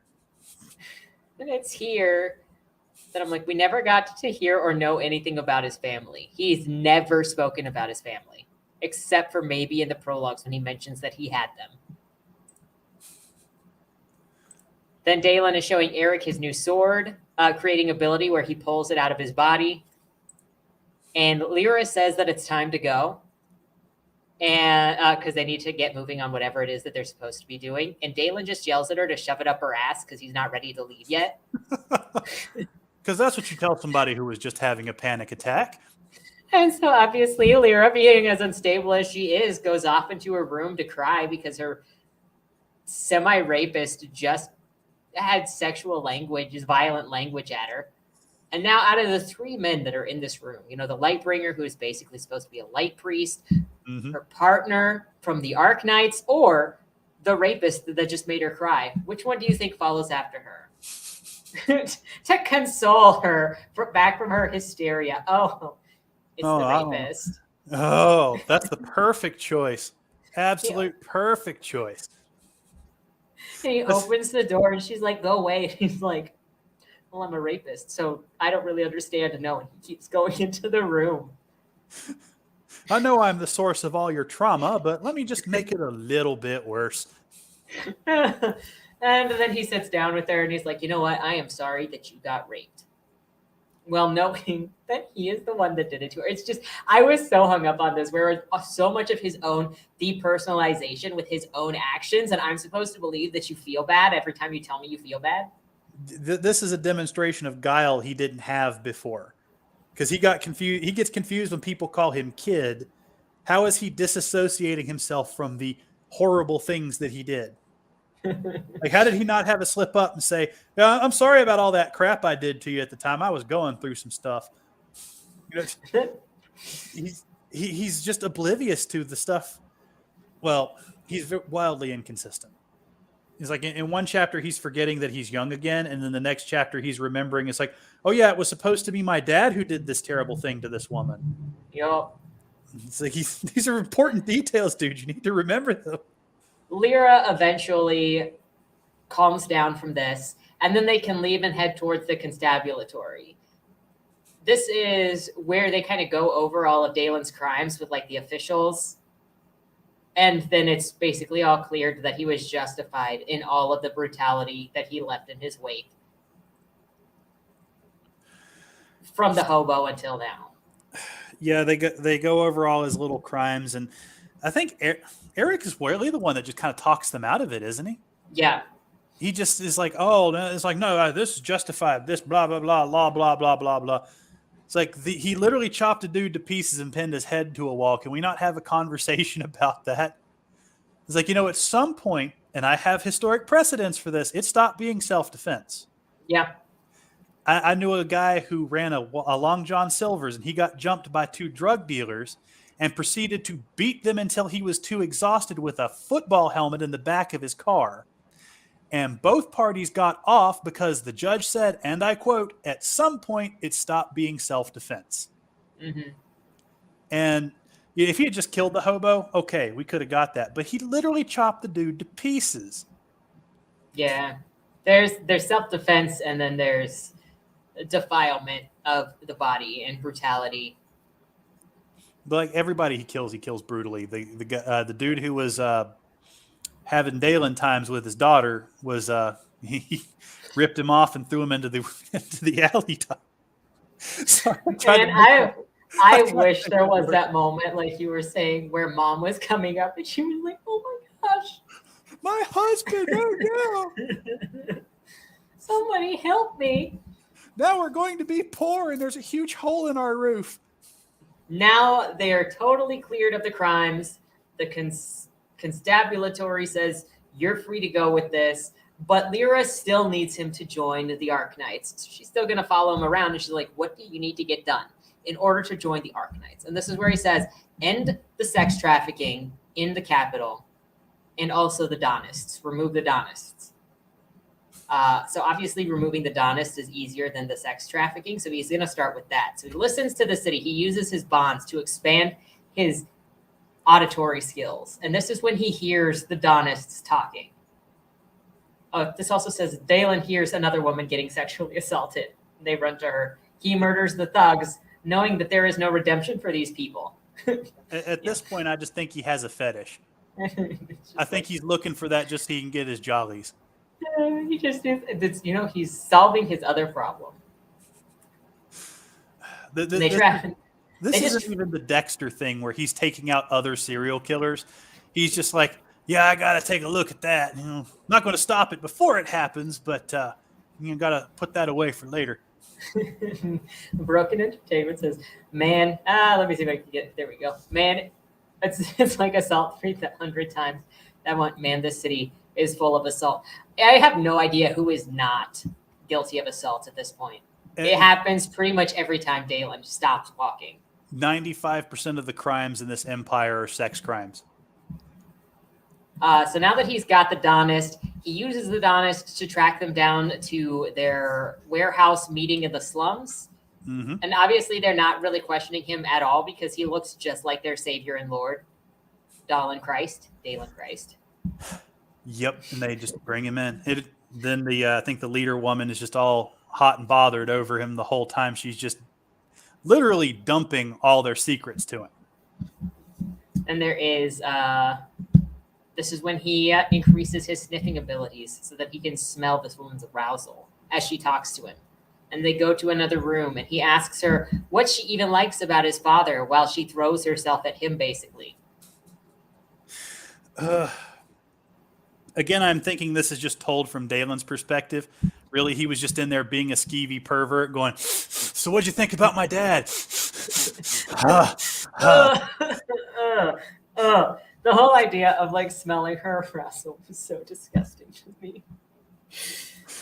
Like he talks about how virtuous he is, but still he's just doing the creepiest stuff. Look, Lightning's got the important question here. How can Dalen hear the difference between definite sexual assault and rough sex or anything that's vocal but consensual? Can Dalen hear quiet sex crimes? Dalen has a lot of experience committing sex crimes, so he would know the difference between just rough play and actual assault because he has that firsthand knowledge that is essential to hear that from 3 miles away. Rachel says, "Were you guys able to get through this book without drinking?" I am on keto right now, so well, except for today because I'm eating a pizza because I'm anticipating something else. But no, I did not touch the Johnny Walker throughout this whole book. I did put it down and pick up World of Warcraft for a bit, but that's a whole different thing. I did not pick up any alcohol because I don't drink. So this book didn't drive you to start? Nope. You didn't go by the liquor store and go, that might really help with this book. No. Oh, that's more. That's some demonstrable power right there. After he gets all of the information out of this chick that he thinks he's going to get, he hears about their plans to destroy this random island area, whatever, where all of these political people are. I think that's what it was. It was like council people were on this island that they were going to crash this other island into or the shades into. I think it was something like that, but I'm not entirely sure because it talks a little bit about how they needed I think if I remember correctly, how they needed something big enough to like smash through the protecting cage around the city. And this is where, like, we're in the final 10 chapters. This is where we need Dalen to do an act of heroism in the first 5 chapters, because the other chapters are him in jail, and he hasn't done anything heroic so far. Well, you don't mean literally emasculating some random rapist wasn't heroic? His brutality. You know, there's a point where you're not judge, jury, and executioner. Oh, but you're not Dalen. No. Dalen is the Judge Dredd No, of the not. fantasy world. After he's got all the information that he's going to get, despite Dalen saying that this woman has a little bit of light inside of her because she is doing things that she believes in for the greater good, he still kills her. Yep. Which undermines the whole idea that if there's a little bit of light inside of them, then you leave them. See, I saw this part, and I was listening to this part, and I was thinking of that Family Guy meme where the cop's holding up the palette that has all the different colors on it. It's like, you know, the top are okay and the bottom aren't, but it's just different shades of light. It's like, it's like, is it dim enough for me to kill her? But let's just be honest. Dalen was going to kill everybody in this place anyway. Well, that's what he does on the way out, is he murders everybody that he runs into, and then he's like covered in blood, and he's like, Lyra, it's fine. We got to go. This is some end stage Elder Scrolls character right here. You know, you're at the end where you've got the best armor and the best weapons and all the best spells. And it's like, I'm going to tell you our entire plan, even though I've met you 5 minutes ago. You're the most charismatic person I've ever met, even though you've killed 3 of my friends already. Now, it's in this moment. They talk about what they're going to do. Lyra is going to go to the Arknights and recruit assistance from the Arknights. Dalen needs to go back to Eric at the hotel and inform him what they need to do. And when he gets back to the hotel, lo and behold, Eric has finally discovered who Dalen is. And it only took him, how long has this been in the series or in the book so far? This is chapter 41. Oh, no, I meant time-wise. Hasn't it been like a week? I have no idea how long they were traveling for. The time in this book is measured really weirdly. So Dalen obviously has to admit that he was the dictator that came to power and that he jumped off a cliff and somehow he's young again. And Eric is like, well, I don't forgive you because you killed my entire family. So we are going to fight and I'm going to kill you. And Dalen's like, you can't kill me. I'm repenting because I'm suffering. You don't know how much I want to die, bro. And Eric is like, let me help you. And he's like, fine, try it, but I'm not going to make it easy. Try me, light boy. Come on. And then they fight, and then obviously Dalen wins. And where was it? I have a quote in here.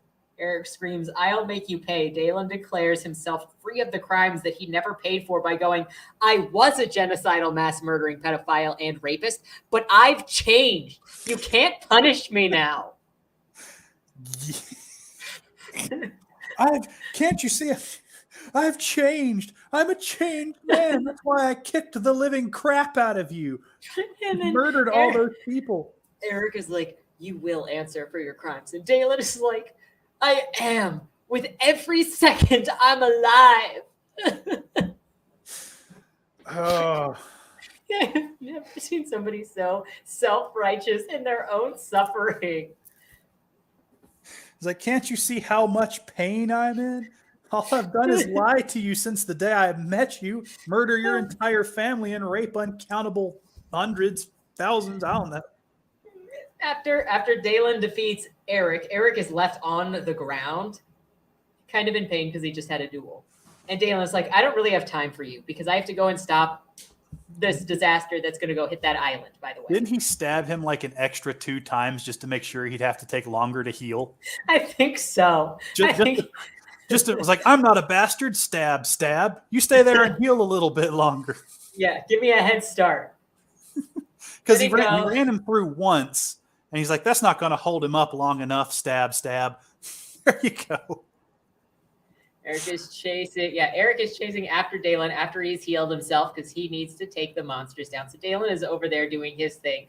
We switch perspectives rapidly over to Lyra because she's let the Arknights know. And so the Arknights are now on the island trying to evacuate the island, trying to fight off stuff as they show up. All of the Arknights die except for Lyra, by the way. Of course. including Kusig. Kusig dies. I don't know why any of them were necessary at this point, to be honest. Well, obviously they weren't, because they weren't given names like all the other characters in this book that were given names that we never saw again. Oh, wait, there's one thing that has to happen before Cusick dies because of that. They're back at the hotel, I think it is. Lyra gets there to talk to Eric, and Eric is still healing. And then Eric tells Lyra who Dalen is. And then Lyra breaks down. She has the full panic attack. Yeah. Because she's been lied to this whole time. And then Kusig just repeats to her that she is a strong Arknight. She is a strong woman. And then she repeats the power chant, I am a strong woman, to herself like 3 times. And her PTSD is cured. It's that's how feminism works. You just chant you're a strong woman and it instantly I am strong. That's right. It's like she literally has the light to just glow right out of her. It's one of the things that led me to believe her trauma wasn't real. It was just performative. Yeah, I don't know if it's performative or just not knowing how to write trauma, which it can be really hard to write if you're not. Well, you're not studied. I like to approach these stories where they're 100% real people, so I judge them like real people that I would know, rather than, okay. Because I don't take the perspective that the author didn't know, like, you know, how to represent this. I take the character at complete face value. So if I feel that they're insincere, I can have real fun with that. Just It's like, okay, this book is just insecure monsters that are just doing horrible things and justifying it every way they can. After Lyra recovers, the 3 of them then chase after Dalen to catch up with him at the battleship area. Because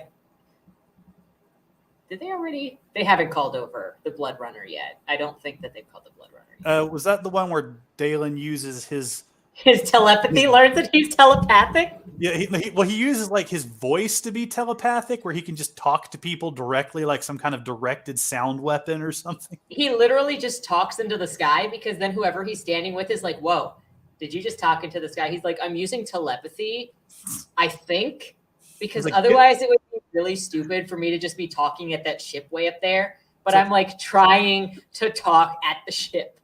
Get on my level, scrub. I'm talking to the captain. And then he's like, oh shit, it worked, because the ship starts coming this way. And he just learned in that moment that he has telepathic powers. Because God forbid he have to depend on anybody else that's been established they might have this power to do these things. He can just develop magic to solve any problems at any given time that he wants. Which we're not done with that yet. Also, when they catch up, Dalen is lecturing Eric that he doesn't want justice. He wants to kill Dalen without a trial, which is hilarious because this entire book, Dalen has been killing people without a trial. And Dalen has been begging for someone to kill him. And Dalen has been like, look, they're all evil. They deserve to die. And Eric has fought for him that he has been justified in his murdering, even without them having a trial. Oh. But Dalen deserves the trial. So, and then he also goes, the light saved me, and I hate it for that. But you're not allowed to kill me, Eric. See, why would he think that the light hated him and not the light justifies everything he did? It's like it made him young again and gave him superpowers. Maybe the light's thinking, yeah, you did a good job last time, bro. Do it again. It's like I don't see why he thinks why we'd hate the light and why he thinks he's being punished. That's just my thoughts on that whole thing. I can't buy that he literally thinks he's being punished when he was made young and given superpowers. Yeah. Yes, the light is evil, Effie. The light is evil. I think the light is evil too. After all of this, and then you got the Lightbringer that is totally like, yeah, all of it is fine. And then you've got the Arknights that have done what they've done. I think all of it is evil. Well, and then during this fight, I think it was Dalen says something along the lines of, is like, isn't it unfair for you to just get justice, but nobody else gets to see their justice done? Yes. I think he says that when he is fighting. It's either Lyra or Eric. I can't remember which one because they happen so close together. Because it's right now that he's fighting Lyra. Okay. They like catch up at this battleship place, and he's lecturing Eric about not wanting justice but wanting revenge, and then Lyra wants to fight him because she knows who he is and she knows what he did to her. And I think she's the one that he's like, you want justice, you just want revenge for you, but what about all of the other victims? Don't they get a say in what happens to me? I think they'd be just fine knowing he died. They stopped him when he got superpowers. She also details how the stuff that she was forced to do with Dalen got her pregnant, and then she couldn't bear his child, had it aborted, and accidentally ended up infertile. Yeah, but that's a whole area of ethics that the story just doesn't even bother to touch on. It just kind of grazes against it and keeps on going. Yep, it just kind of brings that up, and then she goes, you destroyed me, so I'm going to destroy you. In which case, Dalen just heard this trauma that he inflicted on this young woman that has affected her entire life, from just even not being able to have kids, not being able to have a relationship because of how she is with other people. Mm-hmm. And Dalen's response is, can't you see? That's what I want the most, which is why I can't let you kill me. See what I've done? Seeing what I've done to you is worse than death. He is saying this in the face of his victim. That's one of those things that's one of the things that makes me think he's actually evil. Yeah. Because he's trying to garner sympathy from his victim. Whereas if he actually wanted her to kill him and he had any kind of guile, he would have egged her on, maybe laughed at her so she'd fought a little harder so she could kill him. Something. If he actually wanted to die. But especially because back at the dock, she was supposedly beating him, but now she's not. When she's more emotionally worked up, which would mean she is more passionate. Well, you see, Dalen is magically adaptive, and the same tricks don't work on him twice. That makes all of the sense. Yeah, because he applied the light to his ability to adapt and evolve. Not really. I'm just making that up. He applies it to some stupid crap, but I'm surprised that didn't come up. I will apply my 4 bonds to my ability to learn. I will apply my 4 bonds to my ability to forgive myself. Look, I don't feel bad anymore. Well, I feel pretty good. This is better than booze. Hey. I can do whatever I want now. After he beats Lyra, she's like on the ground. Oh, he is so OP, he puts all of his attributes into intelligence and beats Lyra, even going so far as to put his attributes into skill with the sword. Then he taunts her by going, you can't win. Because that's what you do to somebody who's emotionally destroyed by the actions you committed that you care about making amends for. That you just said, I feel worse than death. But now you're standing over her laughing about how much better than her you are. Can't you see how miserable I am? Why don't you get better, scrub? I can't kill myself. And he's still standing over her, seeing that Lyra is hurt. And he's like, look, I wouldn't kill you, Lyra, but I will stop you before you hurt yourself. Yeah, Spooky Fist and Abby have a point. What he is remains it? The abuser, and he's like, haha, get wrecked. Pretty much.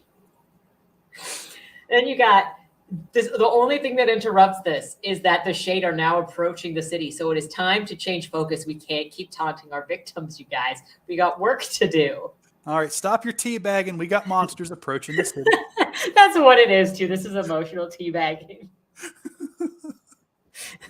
Lyra gets herself together enough to go and fight off the Shade, while Eric stays behind to deal with Dalen, and his solution is to challenge Dalen to yet another duel. But this time, tell him not to use his powers, because Dalen, with his powers, is totally untouchable. All you got to do, though, is tell this guy, don't use your cheat codes and have a fair fight. They missed a golden opportunity for Dalen to shit talk Eric by like, I was like, are you ready for another duel? It's like, how's that gaping chest wound I gave you? The 2 battle now, by the way. Dalen has the nerve to say that he and Eric are exactly the same, because Eric was the one that ousted him as the dictator. And now Eric wants to kill him, so they're basically the same. Yes, that makes total. Oh, yeah, this is the part that. So when I was listening to this, I was riding my bike because I needed to get out and just get some exercise, but I was in a hurry to get this book done. So I'm on this 2-hour bike ride, and we get to this point, and I have to stop. Like he did, because he forgives Dalen. He's just like, I know how to end this. I forgive you. And I'm like, no, you blanket don't. I'm in the middle of the bike trail just cussing. It's like, you do not forgive this blankety blanket, blankety blanket. People are riding by me just looking at me funny. Oh, there was that too, because there was something with they were on the Blood Runner. Mm-hmm. And then Dalen, I think it was when he was fighting Lyra. And he fell off the front of the Blood Runner after he wasted all of his powers. That's dealing with the island. That's a little bit later. Is that a little bit later? That's a little bit later. Okay. Because So that's when he pulls a Gundam and chops an island in half with his sword. I have Dalen going, did me being dead make you happy? No, killing me won't bring back your family, Eric, but it'll make you a monster, just like me. Why are you thanking me, Spooky Fist? For probably your outrage towards Dalen. I have a lot of rage towards Dalen. I just try to be more level. I can't be rage all the time. Now Eric doesn't want to kill Dalen anymore because he gets it, and it would be revenge. Eric starts crying and says, I forgive you. I don't know why, but I do is the excuse. I hate this so much. Eric doesn't even know why he forgives Dalen. Dalen didn't do anything worth forgiving. I don't want this thing that I've wanted my entire life all of a sudden. And Dalen is just like, I feel at peace now. One of my 28 million victims has forgiven me. I am at total peace. Now we just got to deal with all the rape and genocide. All the rest of it. Let's go deal with the 27,999,999 other victims. It's okay. If he gets old, they can throw him off the edge of the world again. Dalen is feeling better about himself now. It turns out Eric, when healing Dalen, also healed his exhausted energy.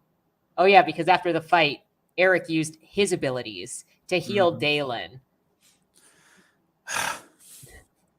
So that Dalen wasn't exhausted anymore. That's when they spot the Blood Runner in the sky, and then he learns that he has telepathy by yelling at the Blood Runner. Yep. It's not just unearned forgiveness. It's unearned power. These people should be exhausted at this point, but there's no stakes. I think they've been fighting for hours and healing and fighting and healing, and they're just back to this like, oh, we should be exhausted. But wait, I'm back to normal. Oh, me too. Well, let's continue on our merry way. Yep. Well, this one needed to happen for Dalen because Eric had to be sapped of all his abilities, so he could not contribute to the saving of anybody. It had to just be Dalen. So now you've got him calling the ship down. All of the Arknights that had been dealing with the Shade up to this point, because, Lyra and Eric and Dalen were all fighting each other. All right. They ran to go and get the Arknights to deal with this thing, and then they kind of just left them hanging on the island all by themselves. While the Arknights were fighting things, and then the Blood Runner with a terrain were moving people and working with the ferry ships to get people off of the island before it got smashed. Well, before it got smashed by the other island that was coming in to do the smashing. And then Dalen is just over here dealing with personal drama that he's been running from for 25 years. And I think, so when they're on the ship, I think that they then go to where the Arknights were fighting the Shade, and it turns out the Shade had guns. Did this Shade have guns? So earlier in the story, it talks about where Dalen made these things called shot spikes, which sound like spikes shot out of a shotgun, the way he describes them. And so the terrorists gave the Shades these shotguns that fired darkstone shot spikes to sap all the Arknights of their power so that they could slaughter them all. And that's why Cusack and the other Arknights are dead when Dalen and Lyra arrive. I always imagine the Shades as like some kind of zombie. So they're supposed to be like corrupted people. Yeah. Like when you lose all your light, you become a Shade. Yeah. And so what you're saying is Dalen should have been a Shade. Dalen's a sociopath, so he's completely protected from being a Shade. It's like if you have autism, you're immune to propaganda. Oh, okay. If you're a sociopath, you can't become the evil dark zombie because you're already a monster. You're a greater monster than they could ever be. Then you've got They obviously defeat all of the Shade, no problem. Lyra takes on more guilt than Dalen ever has, blaming herself for all of her dead comrades because she's the one that said, hey, we need your help, and then left them out to dry. And she's like, oh, God, they're all dead now. Yeah, she kind of has a mini breakdown about all of her comrades being dead, even though they're the ones that put her with the guy who's chronically naked and joking about sex. And then Dalen develops another power at the last second in order to save the day at the expense of his life. It's basically a nuclear reactor style thing. So where he just power surges. So their surging is when they were taking the sunstone and like putting it next to their skin so they could absorb extra light. Yeah. So he takes all the sunstones and puts them in his clothes, and he like surges and makes his sword stupid big so he can cut that island that's coming in half. Like they pulled this straight out of the Gundam anime when one of the Gundams cut a space station in half. Like and then makes the sword really big and just like ka-chop, and then he falls off the prow of the ship. Yep, he falls off the front of the ship, and Lyra's like, oh no, he's gonna die because he's passed out. If he smashes on the ground like this, he'll die, which she should. He's brought himself back to life twice already. He's indestructible, Lyra. Let him die. That would have been that too. That would have been so much of a better ending to the book if they just let him die, just fall to the ground. He saved the city. That was his redemption. That's over. It would have been a shallow redemption, but especially considering he's been like, let me die. Okay, Lyra, stand back, let it happen. But she jumps off the ship to catch him while he's falling to lighten the load of him landing. Because that's what you do when you hate somebody who did horrible things to you when you were 14. You jump off of a ship and save them. And fall like hundreds of feet and let them land on you. Then there's this crowd surrounding them on the bottom floor that are on the ground that are now recognizing who Dalen is. But they're all like, oh, no, some of them. There are some of them going, oh, it's Dalus the Conqueror. And other people are going, but he's a good man. He's only done good things since he's been young again. Eric. People are not that forgiving. No, they're not. You can just you can go on Twitter right now and see people complaining about everything under the sun. Nobody is that forgiving. It's like, oh, he saved the city. It's like, if that took place in this modern world, it's like, yeah, but he still did all this other crap. We should hang him right now. Kill him before he wakes up. They're still living in his legacy. Like their country or their planet is still ruined. Whatever it was that he. I forgot about that, Abby. He does deserve credit for solving the homeless problem. He did do that. Homeless are too terrified to exist anymore. He sees the homeless and some guy just throws it. They've all got jackets now, so when they see Dalen walking down the street, they're like, oh no, we're just businessmen. Business and business things. How's your business day, fellow business person? That's what it is. Now, Eric is crying over Dalen's body. The crowd is arguing as to whether Dalen's death is a good thing or a bad thing. And then someone in the crowd defends Dalen as saying, I have no idea who this man is, but he has saved my life. So it's fine. I don't know how anybody doesn't know who Dalen is. That's like being from Russia and not knowing who Stalin is. Or someone walking down the street dressed as Hitler in the middle of Germany. They would all know who it was. Yeah, it doesn't matter if you've lived after the Conqueror was dead. You know. Freaking the Cubans that live in Florida for generations know who Fidel Castro is. And they have newspapers. They've shown what his face looks like. Everybody knows what Dalen looks like. How do they not immediately pick up who he was? There's that too, because they had the newspaper that had his old picture and his new picture detailing all of the things that Dalen did to the country. Which means to some degree they have printed media, which means that people are bound to have pictures of him in history books that they've read because they are a literate society, which means that they have books. And these people are living in his legacy. Yes. Like he was only there 20 years ago. Yep. But for some reason, people have trouble recognizing this person who's been there notoriously for almost his entire life. Now, Eric is like, I am considering doing the final miracle, which will cost my life, but it will give Dalen his in return. I'm having a hard time understanding if Eric is even a good guy at this point, if he's going to revive Dalus the Conqueror. I think Eric is just an idiot. I think he's just a kind-hearted, stupid simp who just... He has no real long-term memory. Like, he's got no real emotional intelligence about him. He's just like, oh, this guy did some good things. I feel bad for him. I'll save him with my last miracle. Like, I imagine they had to keep somebody around with him because, like, he'd see some homeless vagabond who was just trying to kill people a few moments ago, like, fall down from hunger. Like, oh, he's a good guy. I have to use my last miracle to save him. And the other person's like, no, get back here, you dumbass. Yep. They have the idiot wrangler that follows Eric around, and they just lost him this time. So he finds the worst mass murderer in history. I'm going to bring him back to life. I'm going to say we're just going to bring him back so he can rule again.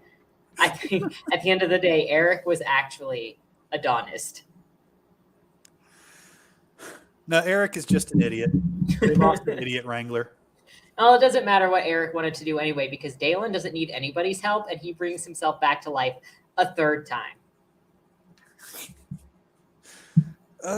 See, this is just further proof that the light approved of what Dalen did.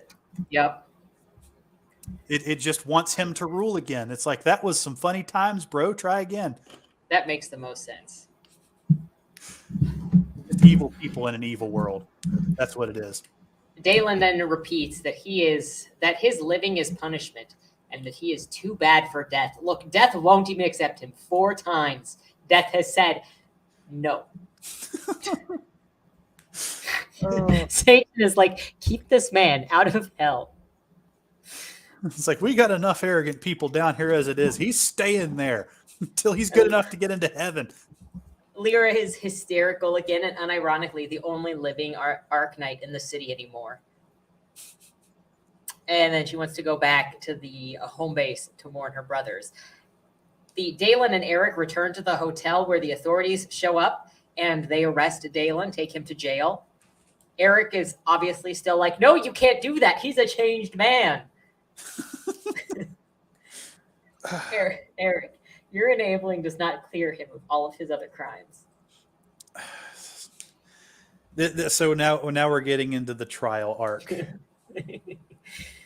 Eric's sitting in the jail cell with Dalen. A senator comes in and starts questioning and invites Eric to join the council. Dalen is like, Eric, don't freaking join the council. It'll turn you into a bad person. The councilman is like, freaking don't listen to that guy. Do whatever you want to do. And Eric just listens to the dictator telling him not to take power. I'm going to go ahead out and go on a limb and guess that it's because Dalen is going to go and kill all of these people later so that he can regain his power. Actually, it might just be to save the country from the stupidity that is Eric. I mean, that is fair. I mean, he did just attempt to resurrect the worst mass murderer in history. And these people are offering him power. It's like, no, Eric, don't do it. It's bad. You don't have your idiot wrangler here. There's no one to smack you on the hand and tell you no. There's also some speech at this point about how hate doesn't fix hate. So giving Dalen the death penalty doesn't fix his crimes or do justice to his victims. Instead, it is literally just hate. The only reason that somebody would want to give Dalen the death penalty is you're just a hater. Not the fact that he's young again, gained new powers, and now has a possible vendetta against all these people. And never paid for his crimes, which the only way to pay for death is with your life. Well, even aside from that, just to prevent this guy we know has conquered the king, who's won 2 wars, from staging a 3rd war and winning again. Yeah. Like, we can't kill him to be preventative. I mean, he's done something we don't understand. He's kind of ruining some of the biggest secrets that we have. Lucifer, not in my fire pit, you don't. I don't want this overpowered asshole down here.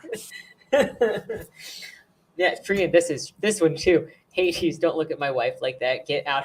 Yeah, don't let Dalen go to Hades. He will take the wife. He will go for Persephone. He will shortly after he lectures her on how something, I don't know. He lectures people on some of the dumbest stuff. A lot of it I couldn't follow because I think he lectures people when he's not doing an exposition dump explaining about something, he's lecturing somebody else. Yep. He's like, listen here, you little snot. I can't believe how many times I heard the term little snot in this book. Yep. Let's see. We've got Dalen explains how he escaped the revolution and then sitting alone made him understand his crimes. I don't think he ever did understand his crimes. No. And I don't think isolation does not tend to make people like that repentant. Isolation tends to make people like that resentful and angry and bitter. He would have been complete, like, after 20 years in isolation around people he thinks are beneath him. He would have been fit and ready to just take everything back over and restore himself back to the way he was. Yep. And you got the senator tells them that there's going to be a public trial, and everyone over the age of 20 has a grievance with Dalen. Is going to show up if they can, if they want to. Dalen sighs, looking more annoyed at facing his victims, and it's just like, this is a stupid exercise because everyone that's going to come just wants me dead, right? Why make me face the victims?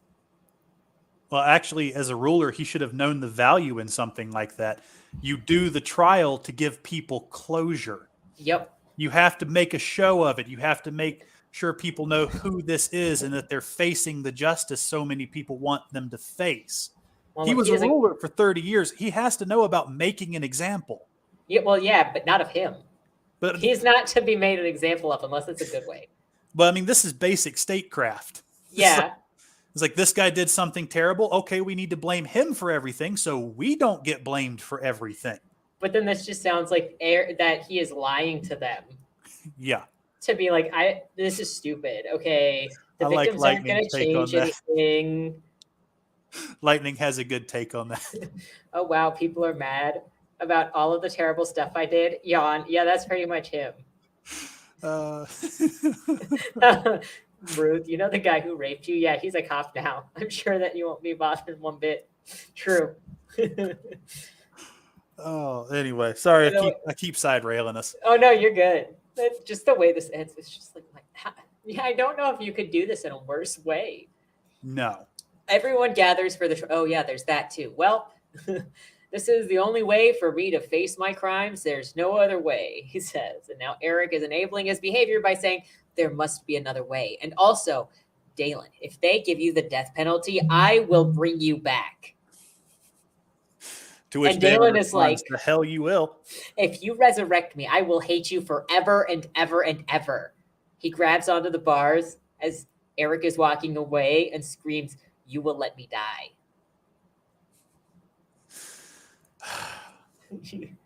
Because the only person that wants Dalen to die is Dalen. And like the 28 million other victims. But also them wanting him to die is unjustified. I was kind of hoping at this point that maybe with the power of the entire world behind the conviction, they might actually kill him. And I was hoping that with the power of the entire world being like, bro, we need you to face the music. Then the light would just be like, you know what? You're right. And then just blow out his light and he dies. The only thing keeping him alive at this point is the light. Well, I'm sure if they tried hard so we have actually a few ways that they could kill him that have been demonstrated in the book. And one of them would be to take his sword, Imperius, leave it in the dark long enough for it to go dark, and then shatter it, and that would kill him. That too. Or they could, they could do any number of things. They could just continuously kill him until it takes. I don't think they could drown him. I don't know if there's any water because I didn't hear of any water, but they could do something. There are many ways. I don't want to come to your birthday party next year.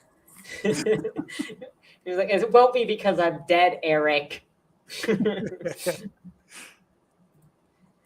Okay, now it's time for the trial. And this is where we learned that there were 28 million people genocided and 427 girls individually that were raped. Dalen is looking at his victims in the courtroom. And some of them brought their children that came out of the rapes.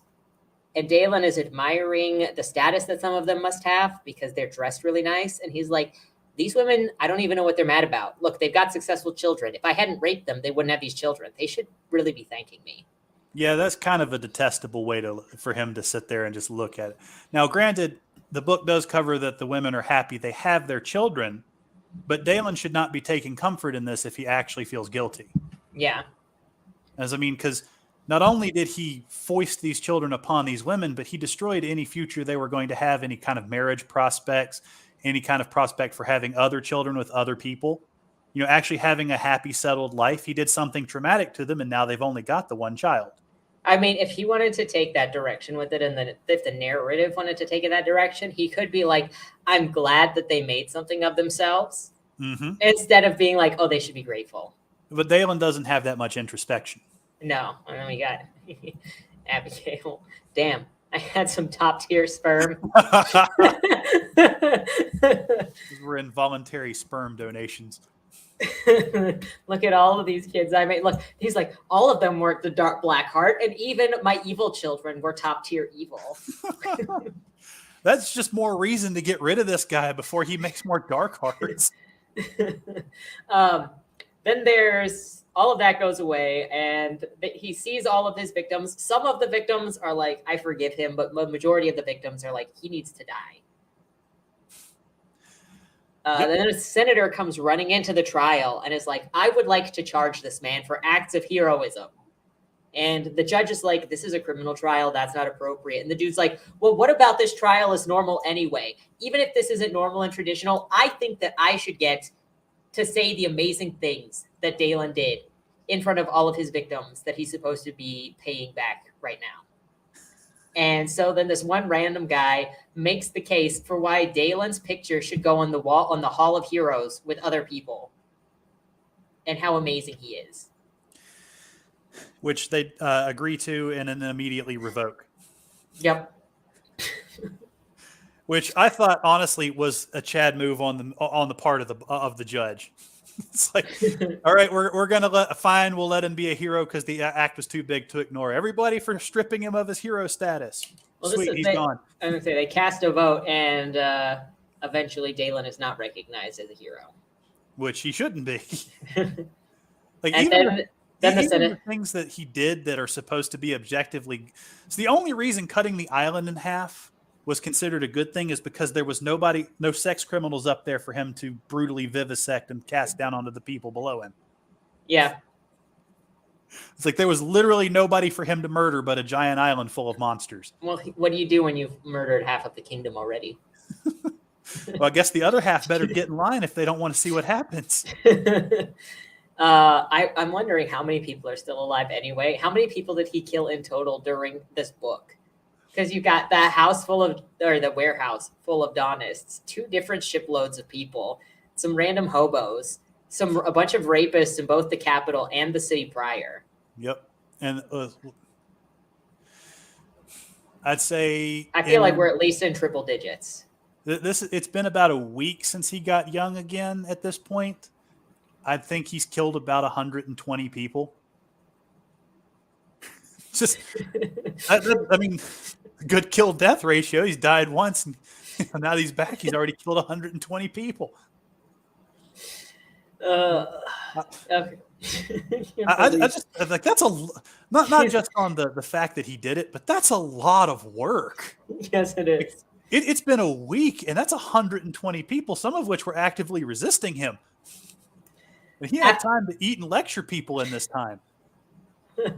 After all of that is said and done, Dalen then finally takes the stand at the end and says, I'm sorry. And then he leaves.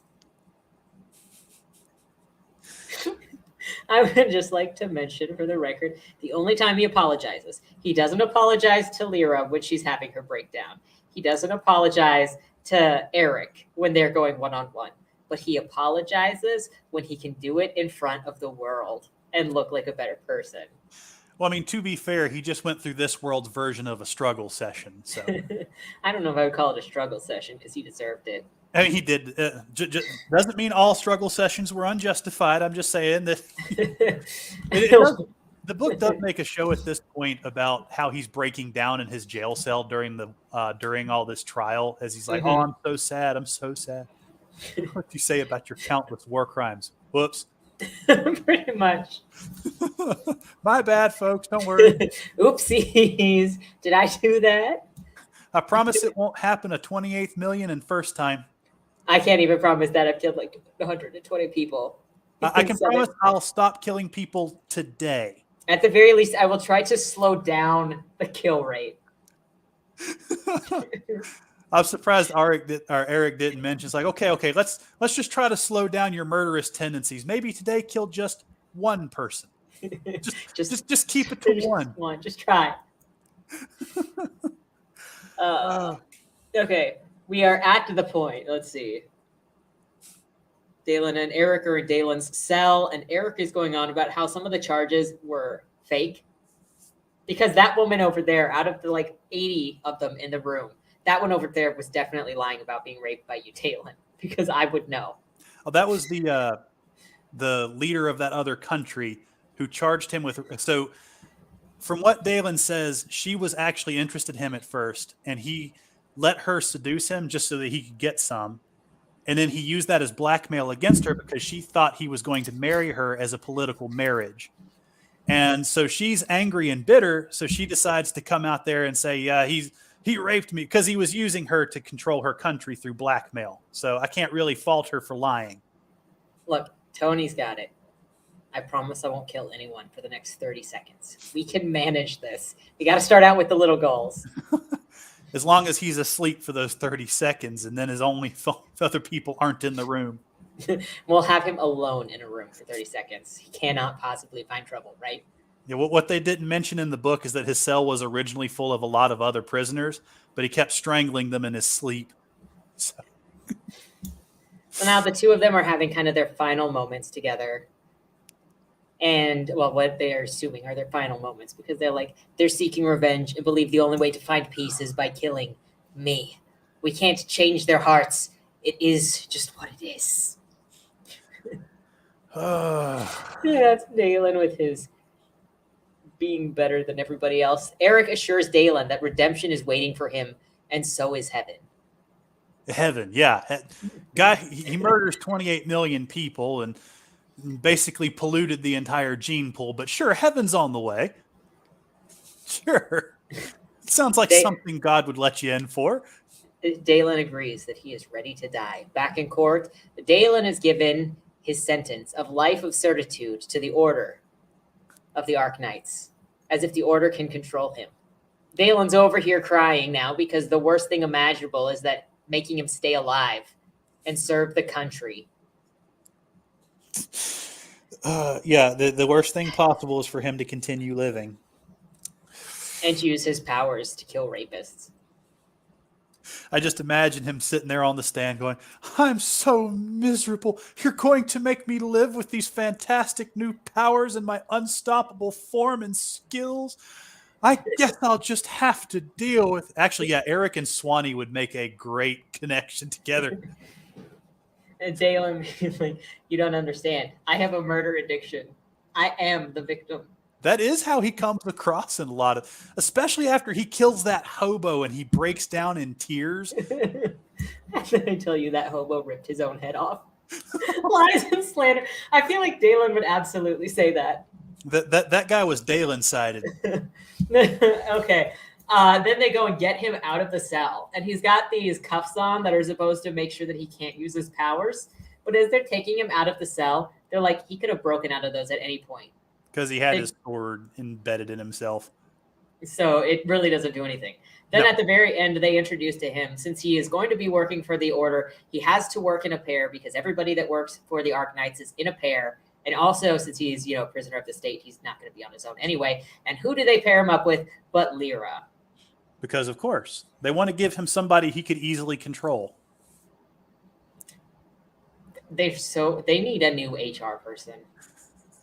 I'm under the impression they don't have HR people. They just have a bunch of drunk guys sitting up there looking at their profiles going, wouldn't it be funny if we put this one with this one? Just see what happens. Look, I don't generally think that HR does much good. But in this case, I think they need HR at the Arknights.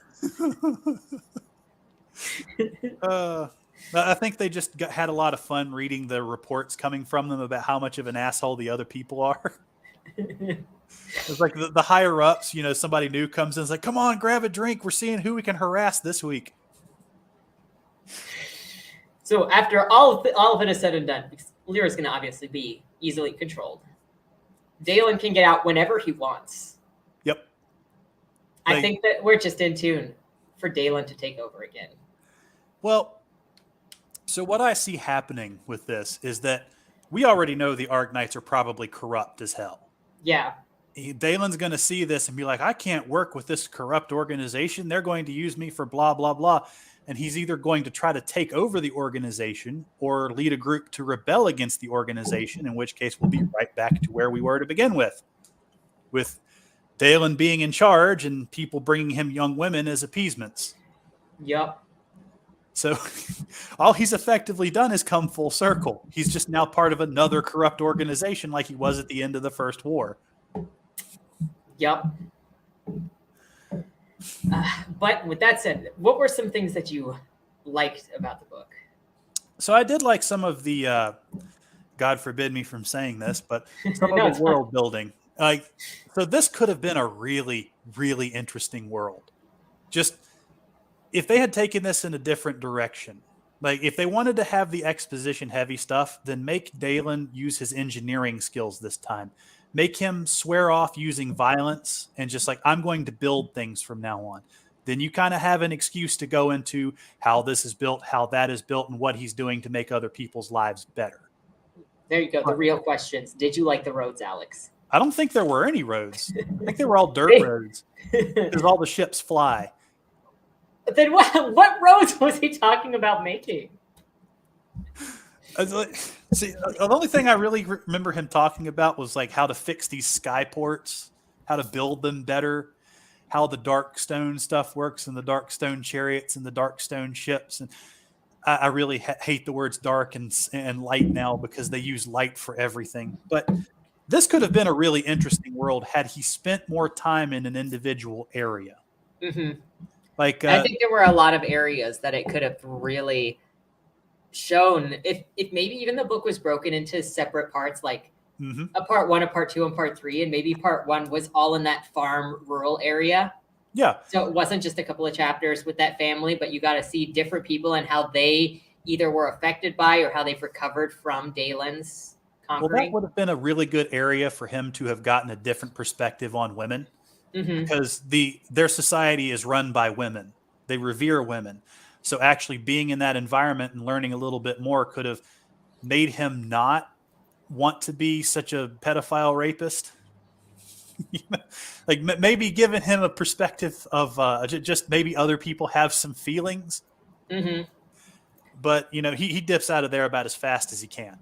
And considering what his reputation was when they went to a couple different cities, we didn't actually hear anybody talking about the destruction that he left behind. The only times we heard anybody talking about him were through the Daunists that praised him. So this is kind of a Hitler reference because Hitler, he made the Autobahn, he made a lot of the systems in Europe that I'm not sure if they're still used today, but they were a major help. But people don't remember him for that because of the horrible things that he did. It's like you can do a lot of amazing stuff. You can institute a lot of amazing infrastructure. But if you kill 28 million people, nobody's going to remember any of it, and that's fair. That is fair. Dalen I notice he gets mad an awful lot in the books about the laws and stuff he instituted that they still use. But he can't be mad because he's a genocidal mass murderer. I feel like then we're going to get into the second book where he takes over again so that he can revoke his own laws. But then he puts in worse laws. So here's something I had a problem with. So when he becomes emperor or whatever it is he becomes, he takes all the land. He says he basically takes all the land so nobody owns anything. But my first question was how? Everybody in this society is armed. They have a strong dueling culture. Everybody, the children, the women, the men, everybody is armed. How did he steal the land from everybody in the world? He just said, hey. And they were like, here you go. Sorry, I know we're into the things that we're supposed to like. What did you like about the book? Well, as much as I hate being as vague as, I liked the idea that it was so fruitful. Such a fruitful ground to have this character that was this massive shadow figure and the impact that he had on everybody around and getting a chance to change. like get younger, and then go and experience his legacy in person is such an interesting idea. That could have worked too had he been a bit more humble. But Yeah. And there were a lot of choices and a lot of different directions that this could have been taken that it just didn't go because Dalen wasn't allowed to fail or to see his own failure. Well, he's one, already too overpowered, and two, he can't do anything wrong, and people just kind of bow to his whims. Mm-hmm. It's like even when he gets a little bit of pushback, he just kind of plows right through any resistance, no matter what it is. Mm-hmm. Like I feel Eric, even if he didn't suspect he was Dallas, should have at least criticized him. Tried to punish him for killing so many people. Mm-hmm.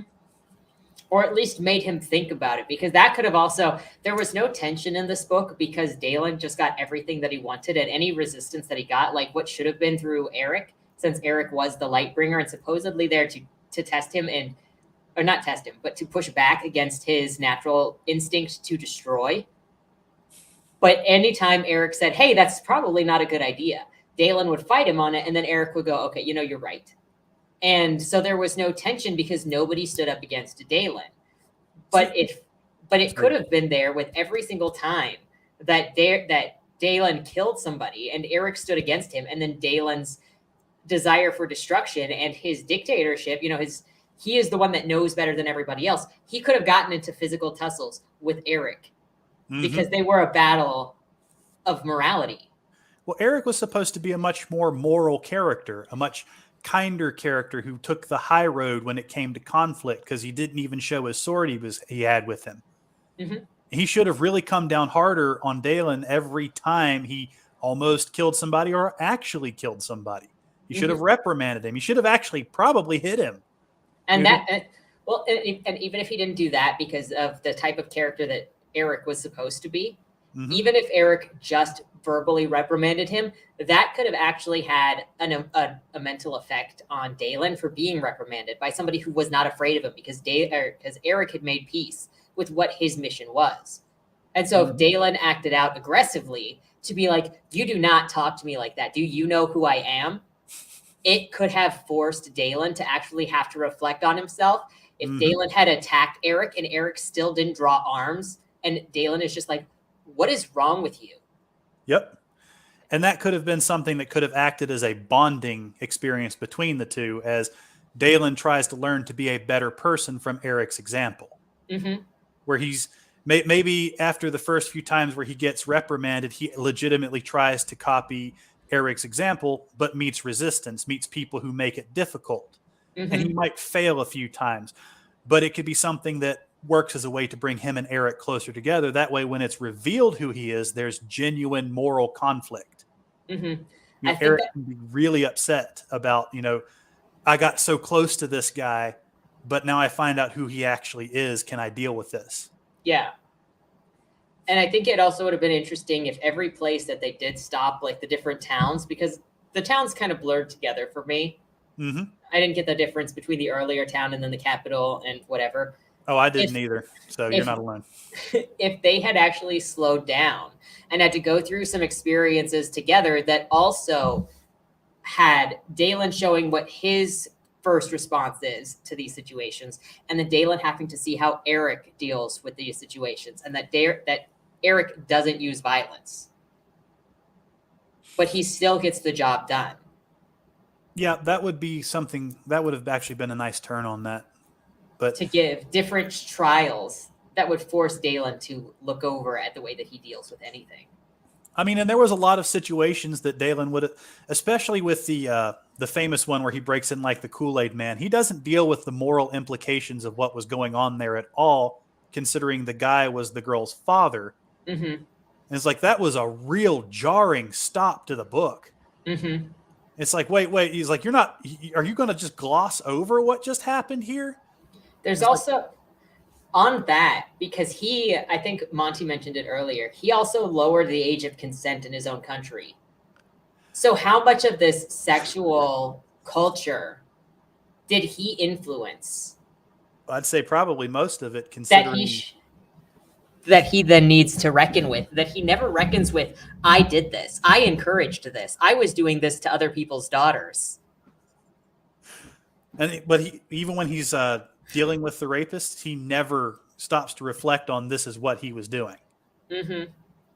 It's like even when it comes to dealing with all those women that they find in the hull of that ship, he leaves all that to Eric so he can go kill some more people. Mm-hmm. Which just makes me think he's a murder hobo. A murder hobo. He doesn't have a home. He's your typical D&D character. You know, he's got all this legendary stuff on him. He doesn't really need to live anywhere because he can just kill the occupants and sleep in their house. He solves every problem with violence. Yeah. So he doesn't have to think about it. The only time he thinks about it is when he's rolling in Which sadness.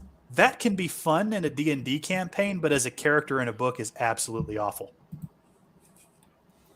Well, it could have been better had it been presented kind of humorous, and you probably leave a lot of the sex stuff out of it. Just, oh, he was a horrible dictator, and then make it a little bit campy.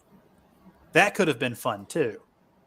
Yep. Like, he's trying to be better, but he's completely oblivious to how he can make things better. And Eric plays the straight man to him just kind of wackily handling problems with just extreme violence.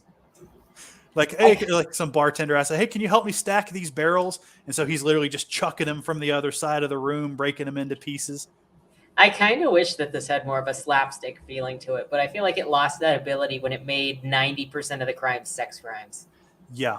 And I don't really understand the point of leaning so heavily into sex crimes, especially without dealing with where it came from or what the fallout was. Well, I think he leans so heavily into the sex crimes because that's one of the worst crimes somebody can commit. That's one universally people can be like, okay, that's detestable. Mm-hmm. And so that's what they focused on primarily, where it might have given Dalen a little more depth should he had to deal with like a pickpocket or somebody selling bunk merchandise on a corner. A lighter crime that doesn't deserve a death sentence to where Dalen had to learn that there are shades of gray to things being bad. Mm-hmm. But at the same time, it says you say that, but we're supposed to look at Dalen with shades of gray, but nobody else. But Dalen has committed sex crimes. Yes. Countlessly. But yes. We're supposed to look at his as done with the best intentions. So he shouldn't be judged for them. So the problem is when you start a character off with that much baggage, it's still really hard to have sympathy for them. Mm-hmm.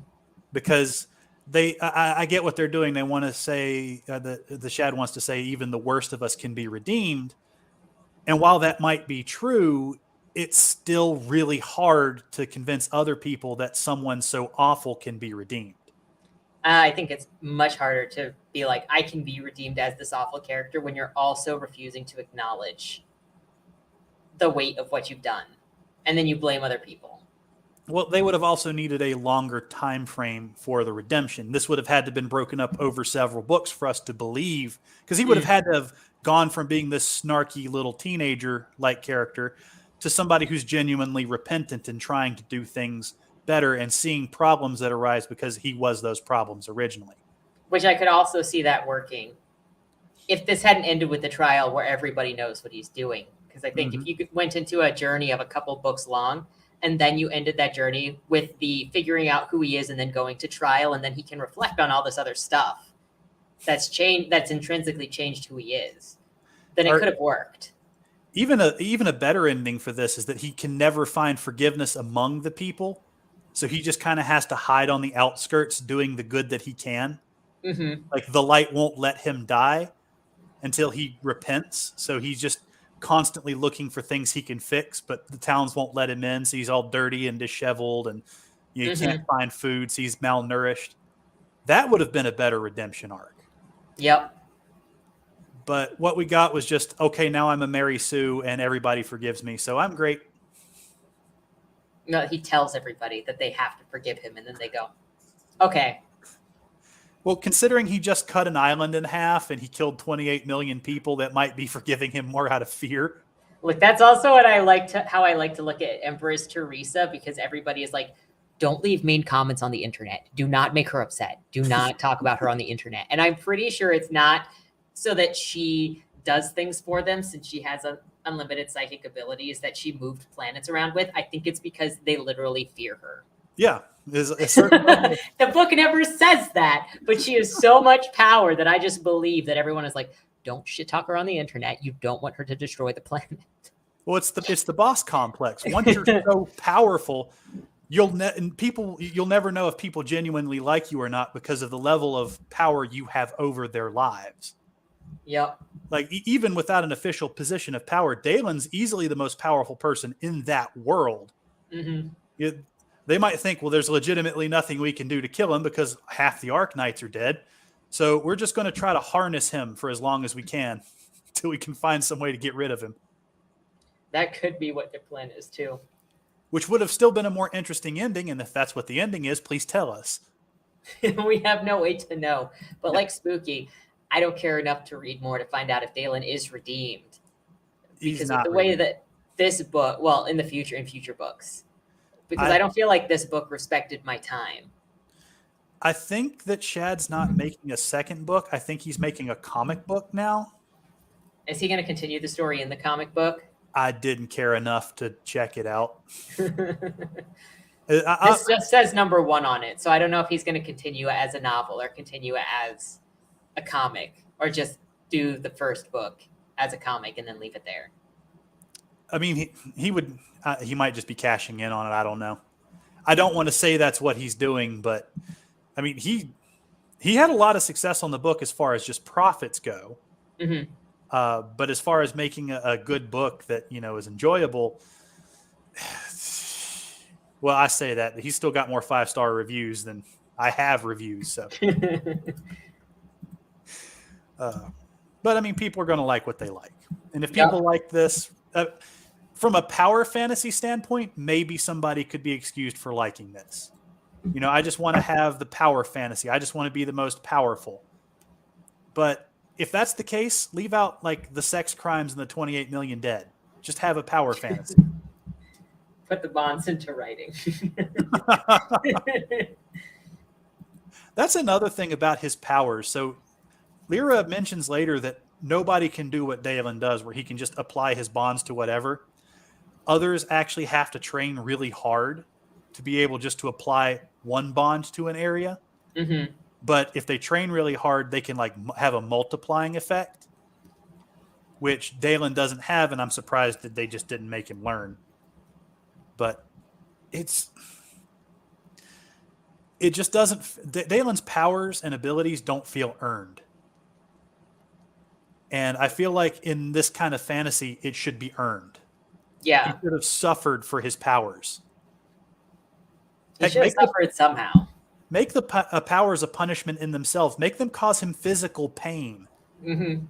And make him have to use them. That would have helped a little bit because then we feel that he's actually being punished. As it is, he's just kind of rewarded. And with limitless abilities that he can just keep putting into himself. As long he literally picks up abilities just from having conversations with people. It's like, oh, I wonder if I can do that. Sure enough, I can. Yep. Lightning said, Shad has vague plans to continue the story eventually, but first comes the graphic novel adaptation. Its ending will actually go past the book's ending, then a trad fantasy book, and then book 2. So this could just end up being like Eve the Awakening, where it's a book 1, but there's nothing after that. It just kind of dies. Sometimes I like to think that books are like pancakes. Your first one is always a throwaway. It doesn't have to be. It doesn't have to be, but I've noticed a lot of people do that. They do. They'll make a first book to intend to start a series, and it doesn't get what they wanted, and so they kind of abandon it. Mm-hmm. Which, to a degree, I can kind of understand, but these are your stories. They are a little piece of you. It's kind of painful to think you're just going to leave them behind. Yeah. Though, I think Shad really needed to have... He might have had trouble just finding people to give him a legitimate criticism. I mean, he's a pretty big YouTuber. Yep, and this can be the downfall of us all. It's so hard to find people that will, 1, be honest with you, and then 2, try to look at what it is that you're doing instead of trying to rewrite it in their way. Mm-hmm. Which is just by like asking questions or saying, hey, this is what I'm looking at or what I'm thinking about, and then they give you that information for you to do with as you will, instead of saying, this is what I want to do. Well, I think that Razor Fist had a similar problem because I read his first book and that was a struggle. I have never had a 100-page book give me as much trouble as that book gave me. Because I'm sure you've listened to Razor Fist's rants. He writes like he talks. And yeah, most people do. Most people do, but Razor Fist has a mighty lexicon. And he displays every second of it in his book. And it's just... It's not even the same problems that I had with Malazan, where it's just too much in too short a period of time. Mm-hmm. It's like driving up a mountain in a car with no shocks. You can't focus on what's going on. It's just knocking you all over the place, and you can't focus on a damn thing. But I'm beginning to think maybe YouTubers shouldn't write books. Anybody can. I just think, because I've seen plenty of non-YouTubers write terrible books. Just take care, I think, with what you're doing. I'm sorry my book is hard for you, Spooky Fist. I was trying a lot with that. I was trying a lot with that book that was probably a bit too hard to try on my first book. A lot of people do that too, because obviously this is a big concept piece too. Mm-hmm. So I don't think anybody should ever just not, but just, I think, know why you're going in and try your best to bring it out to the fruition. And it can hurt to get honest feedback, but do try to get honest feedback. Well, you can't succeed unless you fail. Yeah. Well, success is only an accumulation of failure. I used to play Magic the Gathering Commander, and I played it for 10 years. And I don't think I won my first game until 3 years of playing it. Just you have to sometimes go through the struggle to be successful. Yep. And you're going to have, we all have some problems with the things that we've wrote because it takes a while to get into that groove, to learn what people like. And you're not going to learn unless you try. And I will say that about Shad. I am glad he tried. I will applaud him for trying. It was a mighty attempt at a very high concept. I'm sorry it didn't work out well. And sometimes also what helps is finding the right medium for your idea. Yes. Because just because you have an idea, and a lot of people think that books are the easiest way or the cheapest way because you can do it on your own, but your idea might work really, really well in other mediums. And as a novel with prose, it just doesn't work. And that's the kill shot on your idea. It might also be that it's not your genre to write. Everybody has their own style of writing, mm-hmm. which leads me to believe everybody kind of has their own genre that they work better. Like the guy who wrote Sherlock Holmes, is that Arthur Conan Doyle? I can't remember his name. Yes. He hated Sherlock Holmes as a character, but people loved it. And so he had to keep writing it. Sometimes we don't get to write what we want to write. We don't get to write in the genre we want to write because how we do things, how we present things, might not be best to the genres that we're trying to get into. Mm-hmm. It's like my beta readers liked my second book, Hapless Homesteader, far more than Battle Games, and I think it's because it has a tighter focus. I think it's because it's a single character. Ensemble pieces are really hard.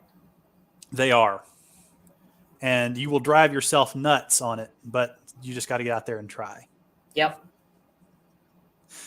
But I think I'm all talked out on Shadow of the Conqueror. Yeah, I was going to say, on that positive note, let's leave it on the positive, because that was an encouraging way to end.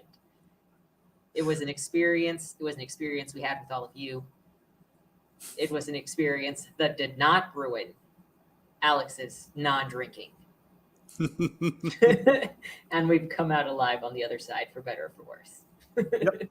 So thank you, everybody, for hanging out, for the discussion, the jokes, the sheer awesomeness that is you guys. Oh, there was one thing that somebody said earlier on that I wanted to bring up. I just didn't want to break up our discussion earlier, but I didn't want Thorak videos to think I ignored. And he said, would you guys consider doing a book review of Fluids by May Litz, known as Nick's Fears on YouTube? I have no idea who that is, but if anybody is interested, we can talk about this. I have never heard of it before. I'm going to jot it down real quick. Let me pull that back up for you to jot down. I also favorited that so I could go look it up after we were done because I've never heard of any of that. My pen's running out of ink. It sounds dirty. It could be. It is called fluids. If it is anything like smelling the arousal. Oh, see, here I was thinking it might have been a horror book, and then you guys got me thinking other things. The person's name is Nick Spear, so it could be.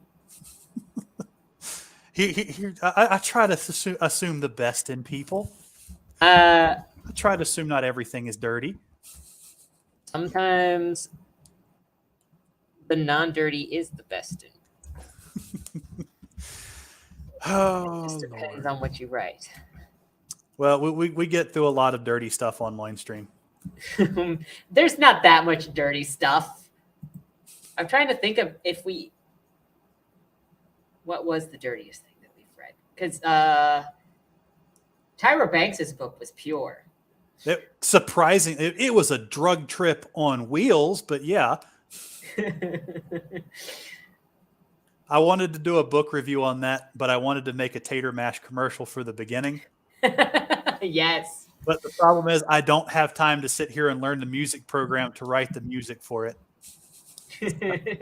Have you considered reading through Ben Yahtzee Crowshaw's family-friendly books? I have no idea what that is. Oh, that's the zero punctuation guy. I don't know who that is.